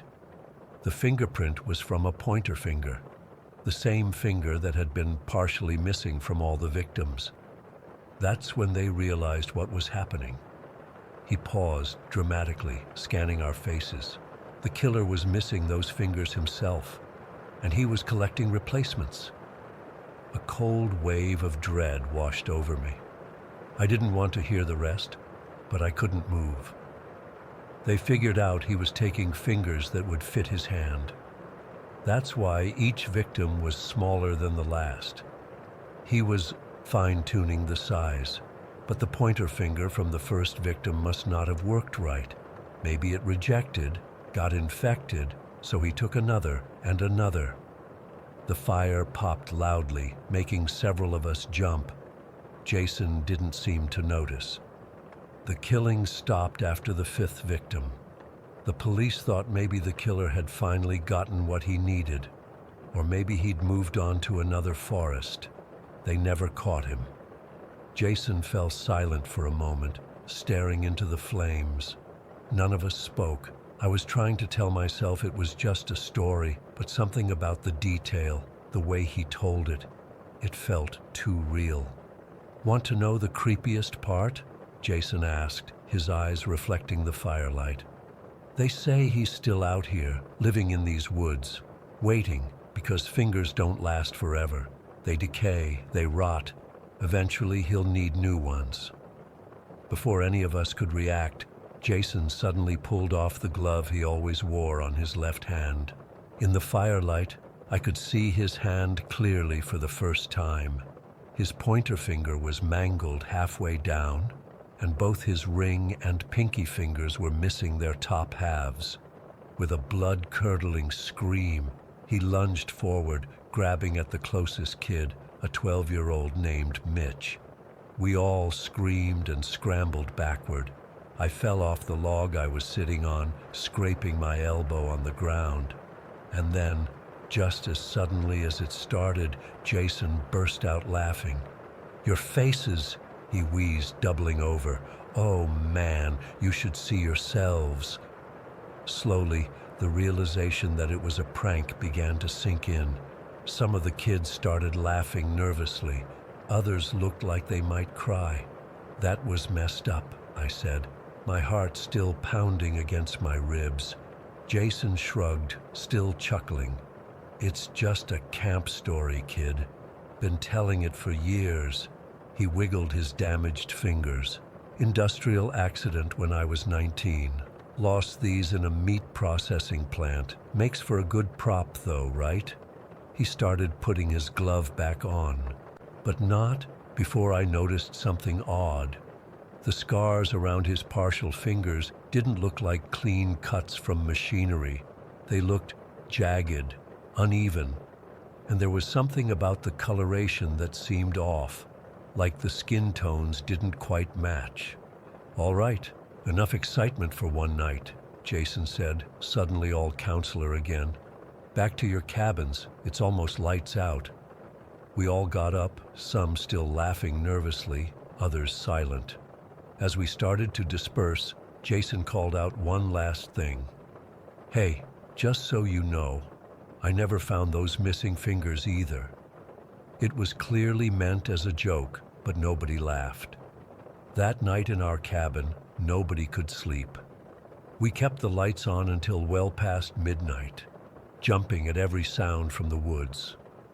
My cabin mate Tom swore he saw someone walking between the trees, but we told him it was just his imagination. I must have finally fallen asleep around 2 in the morning, because I woke up to someone shaking me. It was Tom, his face pale in the dim light from the emergency exit sign. "Listen," he whispered. At first I didn't hear anything, then I caught it. A faint scratching sound at our cabin window, like fingernails on glass. "It's just a branch," I said, but my voice cracked.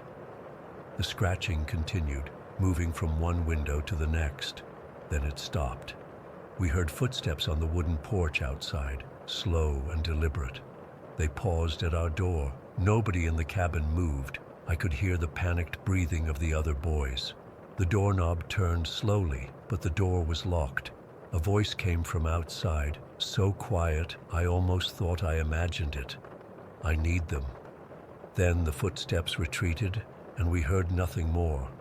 In the morning, we told ourselves it must have been another counselor checking cabins, or maybe we'd all dreamt it after Jason's story. But when we went to breakfast, Jason wasn't there. He had to leave early this morning, the camp director told us when we asked. Family emergency. 2 days later, a 7-year-old from the junior campsite went missing. They found him that evening, disoriented but physically fine, wandering near the lake. He kept saying a man with a weird hand had tried to take him into the woods but changed his mind. The camp director called it an unfortunate incident and doubled the evening patrols. Nobody mentioned Jason or his story again, like there was an unspoken agreement to pretend it never happened. I made it through the rest of the 2-week camp without any more incidents, but I couldn't shake the feeling of being watched whenever we went hiking. I kept seeing movements just at the edge of my vision, always when I was at the back of the group. On our last day, as we were packing to leave, I found something on my pillow. 3 small pieces of dried flesh, about the size of fingertips, arranged in a row. They were old, blackened with age. I threw them into the woods before anyone could see them. I told myself they were just weird mushrooms or animal parts left as a prank by one of the other kids. But sometimes, when I'm lying in bed at night, I swear I can hear scratching at my window. And I can't stop thinking about Jason's hand, how the ring finger looked newer than the others, how the different skin tones didn't quite match, how many camps had he worked at before ours, how many campfire stories had he told, and who's telling that story now? Story 17. I didn't tell my friend what I saw that night. Even now, 3 months later, I still haven't told him. Maybe it's because I'm afraid he'll think I'm crazy. Or maybe it's because saying it out loud makes it more real than I want it to be. But I need to tell someone, so I guess I'll share it here. I've been hiking the Blue Ridge Mountains since I was 19. Now, at 32, I've explored most of the main trails and even some areas that aren't on any official maps. I love those mountains, the ancient trees, the morning mist hanging between peaks, even the challenge of the terrain. At least, I used to love all of it.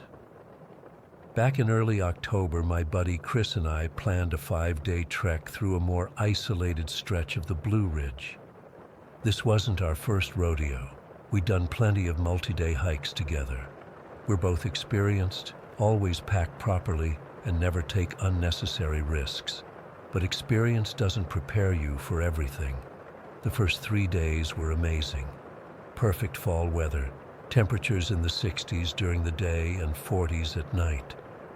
The leaves were just starting to turn, splashing the mountainsides with reds and golds. We followed our planned route, making good time each day and setting up camp before dark. On the 4th day, our next to last night, we found this perfect little clearing beside a small pond. It wasn't on our map, but the spot was too good to pass up. The pond was maybe 50 yards across, crystal clear, with a smooth rock outcropping, perfect for sitting and filtering water. The clearing was just big enough for our tent and a small fire ring someone had made with stones. We set up camp, cooked some freeze-dried chicken and rice, and watched the sunset through the trees. Chris crashed early. He always does, usually by 9. I stayed up a bit longer, enjoying the crackling fire and the stars that were starting to peek through the canopy. I remember thinking how peaceful it was, how perfectly silent, except for the occasional crackle from our fire and the chirping of a few late-season crickets. It must have been around 11 when I first heard it. A dull, thumping sound coming from somewhere beyond the pond. At first I thought it might be a deer or maybe a black bear moving through the underbrush, but it was too rhythmic for that, except not quite rhythmic enough to be human. It was like someone trying to keep a beat but failing, missing every 3rd or 4th strike. Thump, thump, thump, thump. Silence. Thump. I sat up, straighter, straining to hear better. My first thought was other hikers, maybe setting up camp late, but we hadn't seen anyone else for 2 days, and this part of the trail wasn't exactly popular, especially in October when the days get shorter. Plus, who drums at 11 at night in the wilderness? The sound continued for maybe 5 minutes, then stopped. I relaxed a bit, figuring whatever it was had moved on. I was about to crawl into the tent when it started again, louder this time, definitely coming from across the pond. I grabbed my headlamp and shined it toward the sound, but the beam only reached about halfway across the water before dissolving into darkness. The drumming continued, more insistent now, with that same broken, arrhythmic pattern that made my skin crawl. It wasn't natural, wasn't right. I considered waking Chris, but decided against it. He's a heavy sleeper, and I didn't want to seem paranoid over what might just be some animal or another camper. Instead, I grabbed my machete. I always bring one for clearing brush and chopping kindling, and decided to investigate. Looking back, I don't know why I did that. Everything in my body was screaming to stay put, to wake Chris, to do anything but walk toward that sound. But curiosity has always been my weakness. I followed the edge of the pond, my headlamp cutting a narrow path through the darkness. The drumming got louder as I moved, but also seemed to shift, like whoever or whatever was making it was moving too. The air felt different, heavier, almost sulfuric. The kind of thick air you feel before a thunderstorm, except there wasn't a cloud in the sky. I'd made it about 3/4 of the way around the pond when I saw it. A faint orange glow between the trees. A fire, small but bright. The drumming was definitely coming from there. I switched off my headlamp, not wanting to announce my presence, and moved forward more slowly, using the moonlight to guide my steps. When I reached the edge of the trees, I froze. In a small clearing, no bigger than maybe 15 feet across, was an old woman. And I mean old, ancient. She was hunched over, her spine curved like a question mark, stirring something in a black iron kettle suspended over her fire. Her hair was wild, a tangled mass of white that hung past her waist. She wore what looked like layers of tattered cloth, not modern clothing at all, but something that might have been hand-woven. The drumming was coming from somewhere near her, but I couldn't see what was making it. It seemed to emanate from the darkness itself. I must have made some sound, stepped on a twig, or breathed too heavily, because suddenly she stopped stirring and went completely still. Then, in one fluid motion that seemed impossible for someone of her apparent age, she turned and looked directly at me. Her face, God, I still see it when I close my eyes. Deeply lined skin stretched over prominent bones, like leather left too long in the sun. But it was her eyes that paralyzed me. Black, completely black. Not just dark brown, but like two holes punched into her face. They reflected the firelight like a cat's eyes might, except there was no life in them. Just ancient, knowing darkness. Our eyes locked, and I felt something pass between us. A recognition that wasn't friendly, more like a predator acknowledging prey. I couldn't move, couldn't breathe. My fingers tightened around the machete handle, but my arm might as well have been made of stone. The drumming intensified, faster and louder, no longer a rhythmic, but urgent, threatening. My ears hurt from the sound, and I felt pressure building in my head. Just when I thought my eardrums might burst, it stopped. Complete silence fell, so sudden and absolute it was like being plunged underwater. In that silence, the old woman smiled. Her teeth were few and yellowed, but her smile stretched too wide for a human face. She said nothing. Thank God she said nothing, but raised one gnarled hand and pointed at me. Not in accusation, but in, I don't know, recognition? Warning? Then she turned back to her kettle, gave it one more stir, and the fire went out. Not died down, not sputtered out. It vanished, like someone had flipped a switch. One moment there was fire, the next, complete darkness. I stood there for what felt like hours, but was probably only seconds, trying to make sense of what I'd just seen. When I finally turned on my headlamp again, there was nothing there. No fire pit, no ashes, no kettle, no old woman. Just undisturbed forest floor, like nothing had ever been there at all. I ran back to camp, my heart hammering so hard I thought it might crack my ribs. When I got there, Chris was still asleep, snoring lightly inside the tent. Our campfire had burned down to embers. I rebuilt it immediately, making it as large as safely possible, and stayed awake all night, the machete across my lap. I kept hearing things, whispers at the edge of the clearing, twigs snapping in the darkness beyond the firelight, that same arrhythmic drumming fading in and out like a badly tuned radio. but nothing came into the light. When dawn finally broke, I was exhausted but relieved.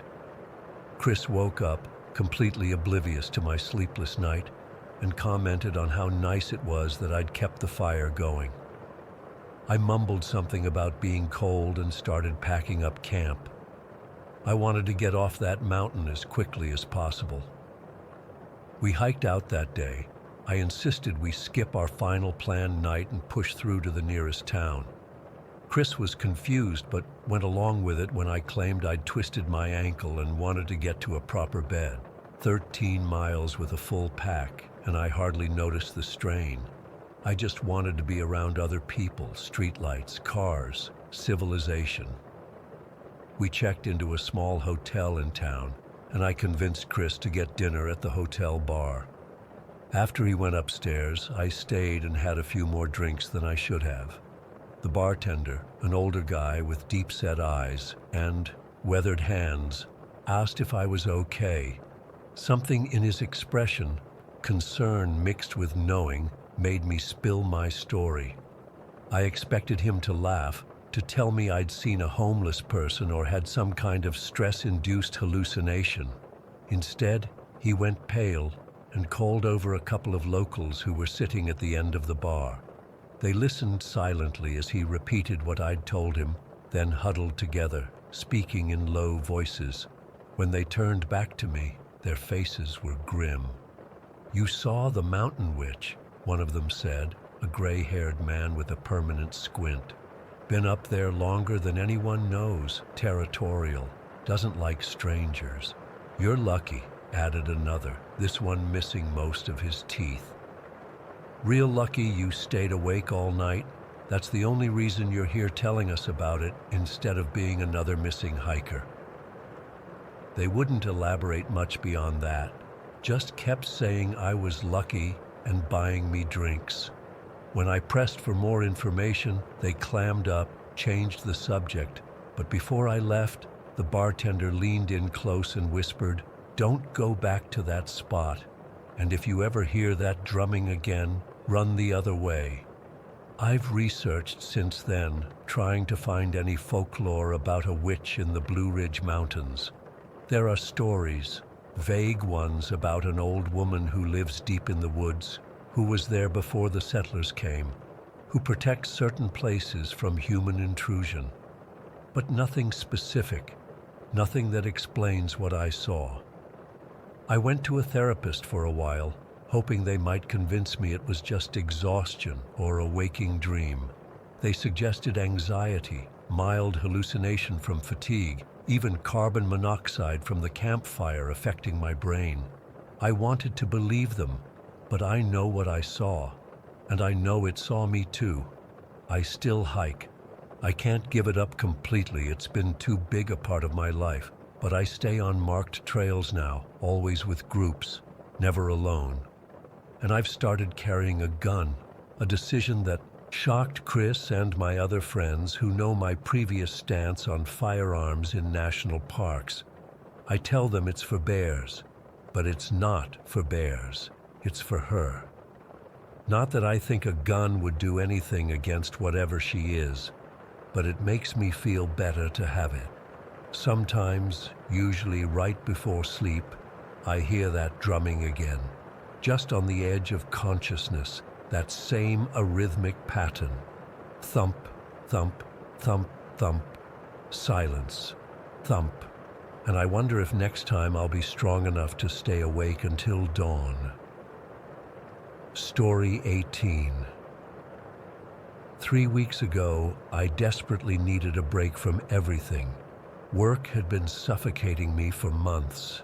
Endless deadlines, a boss who thought weekends were just another work day, and co-workers who seemed to thrive on drama. My relationship had just ended too, which honestly was for the best, but still left me feeling hollow. I found this cabin rental online, nothing fancy, just a small wooden structure on the edge of Evergreen State Park. The description emphasized seclusion and disconnection. No Wi-Fi, no cell service, just nature. Perfect. The price was reasonable, and the reviews, though sparse, were positive. "Most peaceful weekend of my life," one person wrote. That's exactly what I needed. I took Friday off work and drove up early in the morning, following the detailed directions the owner, a guy named Richard, had emailed me. There was no formal check-in process. He just told me he'd leave the key under a large rock beside the front porch. The last 5 miles were on an unmarked dirt road that twisted through increasingly dense forest. I started to worry my sedan wouldn't make it, but eventually the trees opened up slightly, revealing a small clearing with the cabin. It looked just like the photos. Weathered wood, small porch, surrounded by towering pines. Simple, rustic, isolated. What the photos didn't capture was the silence. I've been to quiet places before, but this was different. When I stepped out of my car, the silence felt physical, like pressure against my ears. No distant traffic, no airplanes overhead, not even much bird song, just the occasional whisper of wind through the treetops. I remember thinking it was almost too quiet, but I brushed that thought away. Isn't that exactly what I came for? I found the key exactly where Richard said it would be and let myself in. The cabin was basic but clean. One main room with a kitchenette and sitting area, a small bedroom, and a bathroom with actual plumbing, thankfully. I unpacked, made some lunch, and spent the afternoon reading on the porch, watching shadows lengthen across the clearing. That first day was exactly what I needed. I slept deeply that night, better than I had in months. Something about the absolute darkness and silence was like a reset button for my brain. The next morning, I woke up feeling refreshed and decided to explore the area. Richard had mentioned several hiking trails nearby, and I found a crude map pinned to the wall showing a few routes. I chose one that looked like a moderate loop, maybe 3 or 4 miles total. I packed water, some snacks, and my pocket knife, just a habit from my Boy Scout days, and set off around 10 in the morning. The trail was barely visible at first, just a slightly worn path through the underbrush. About half a mile in, it became more defined, winding between massive trees that must have been hundreds of years old. The forest felt ancient and undisturbed. I passed a small stream and stopped to take a few photos, wishing I could post them online, but also appreciating being completely disconnected. I'd been hiking for maybe an hour when I noticed something odd. At first glance, I thought it was just something natural, maybe fungus growing on a tree or an unusual knot in the bark. But when I looked closer, I realized it was a small camera, a trail camera like hunters use to track wildlife, carefully positioned about 7 feet up the trunk of a pine tree. It was partly camouflaged, but unmistakably a camera. I didn't think much of it initially. Park rangers probably monitored wildlife, or maybe it belonged to researchers. But then I noticed the angle. It wasn't pointing along the trail or toward any animal path. It was pointing back toward the cabin clearing. A weird feeling settled in my stomach, but I continued hiking. About 100 yards further, I spotted another camera, then another. All positioned differently, but all with the same focus, my temporary home. I started actively looking for them and counted 8 cameras in total, all within the first half of my hike, all watching the cabin from different angles. I decided to examine one more closely. I'm not particularly tall, but I managed to reach one that was mounted lower than the others. It was a standard trail cam, the kind you can buy at any outdoor store, with camouflage casing and an infrared sensor. What struck me as strange was when I opened it. There was no SD card inside, no local storage at all. That's when alarm bells really started ringing. Trail cameras typically store footage on SD cards that you retrieve later. Without local storage, this camera had to be transmitting images somewhere else in real time. But how? There was supposedly no cell service or internet here. And who was watching? I continued my hike, finding 4 more cameras along the way, all positioned with the same purpose, all empty of storage cards. 12 cameras total, creating a surveillance perimeter around my cabin. By the time I completed the loop and returned to the cabin, my unease had morphed into genuine fear. I went inside, locked the door, and tried to think rationally. Maybe Richard had installed them for security, but why not mention them? And why have so many, all focused on the cabin rather than the surrounding forest? And most importantly, who was watching the feeds? I checked my phone. Still, no service, as expected. I contemplated packing up and leaving right then, but it was already mid-afternoon, and I wasn't confident about navigating that dirt road in the dark. I decided I'd leave first thing in the morning. That night was when things got truly terrifying. I'd made dinner and was sitting at the small table, trying to distract myself with a book, when I heard it. A twig snap outside. Not the random sounds of the forest. This was deliberate, heavy. The sound of weight being placed carefully but imperfectly. I froze, straining to hear more. Another step, closer to the cabin now, leaves crunching. Another step. The movement seemed to be circling the cabin, slowly and methodically. I turned off all the lights and moved to the window, carefully peering out without making myself visible. The moon was nearly full, casting silver light across the clearing, but the area around the cabin was in shadow. I couldn't see anyone, but I could still hear them, moving, circling, watching. At one point, the footsteps stopped right outside my bedroom window. I held my breath, certain whoever it was could hear my heart pounding. They stayed there for what felt like hours, but was probably only minutes. Then the footsteps retreated, fading back into the forest. I didn't sleep that night. I sat in the dark, knife in hand, jumping at every sound. As the first gray light of dawn filtered through the windows, I threw my belongings haphazardly into my bag, not caring what I might be leaving behind. I was opening the cabin door when I noticed something that made my blood freeze. There in the dirt of the porch was a clear footprint that hadn't been there the evening before. Not an animal print, a human boot print, size 11 or 12, with a distinctive tread pattern. And beside it, placed deliberately in the center of the print, was an SD card. I stared at it, unable to process what I was seeing. Had they left it as a message, as evidence, as a threat? My instinct screamed to leave it, but some morbid curiosity made me pick it up.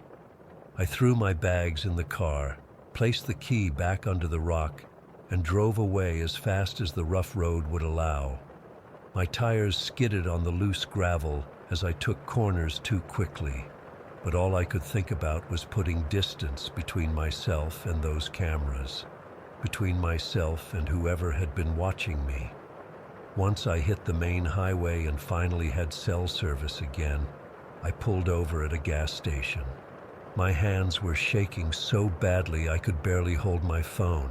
I wanted to call the police, but what would I say? That I found some cameras in a public forest? That I heard footsteps? That someone left an SD card?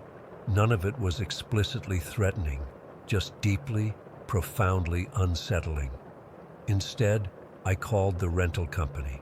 The conversation was brief and weird. The representative confirmed my booking and the cabin location, but seemed confused when I mentioned Richard. "We don't have an owner by that name associated with that property," she said.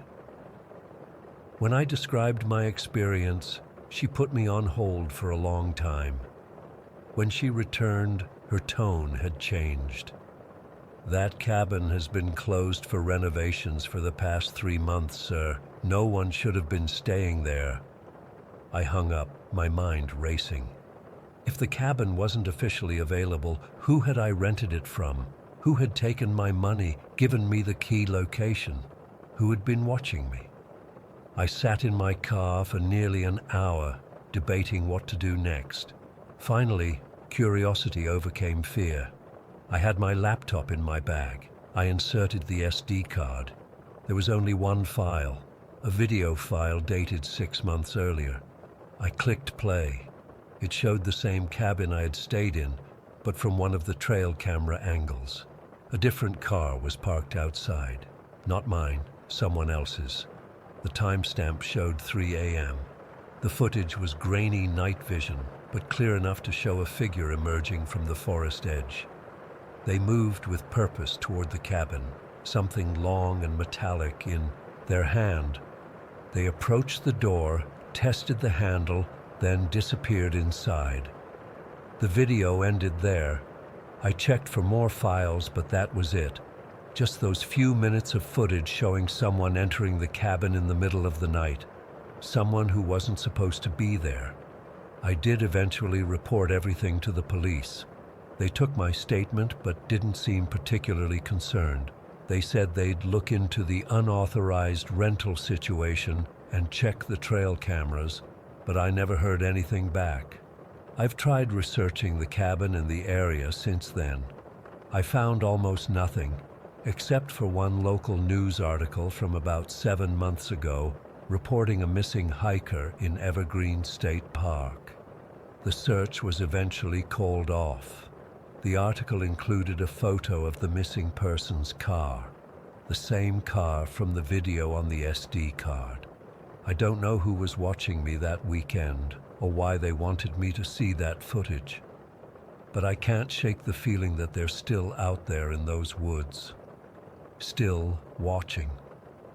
And sometimes, especially at night, I catch myself glancing toward my windows, wondering if somewhere in the darkness a camera lens is pointed at me even now.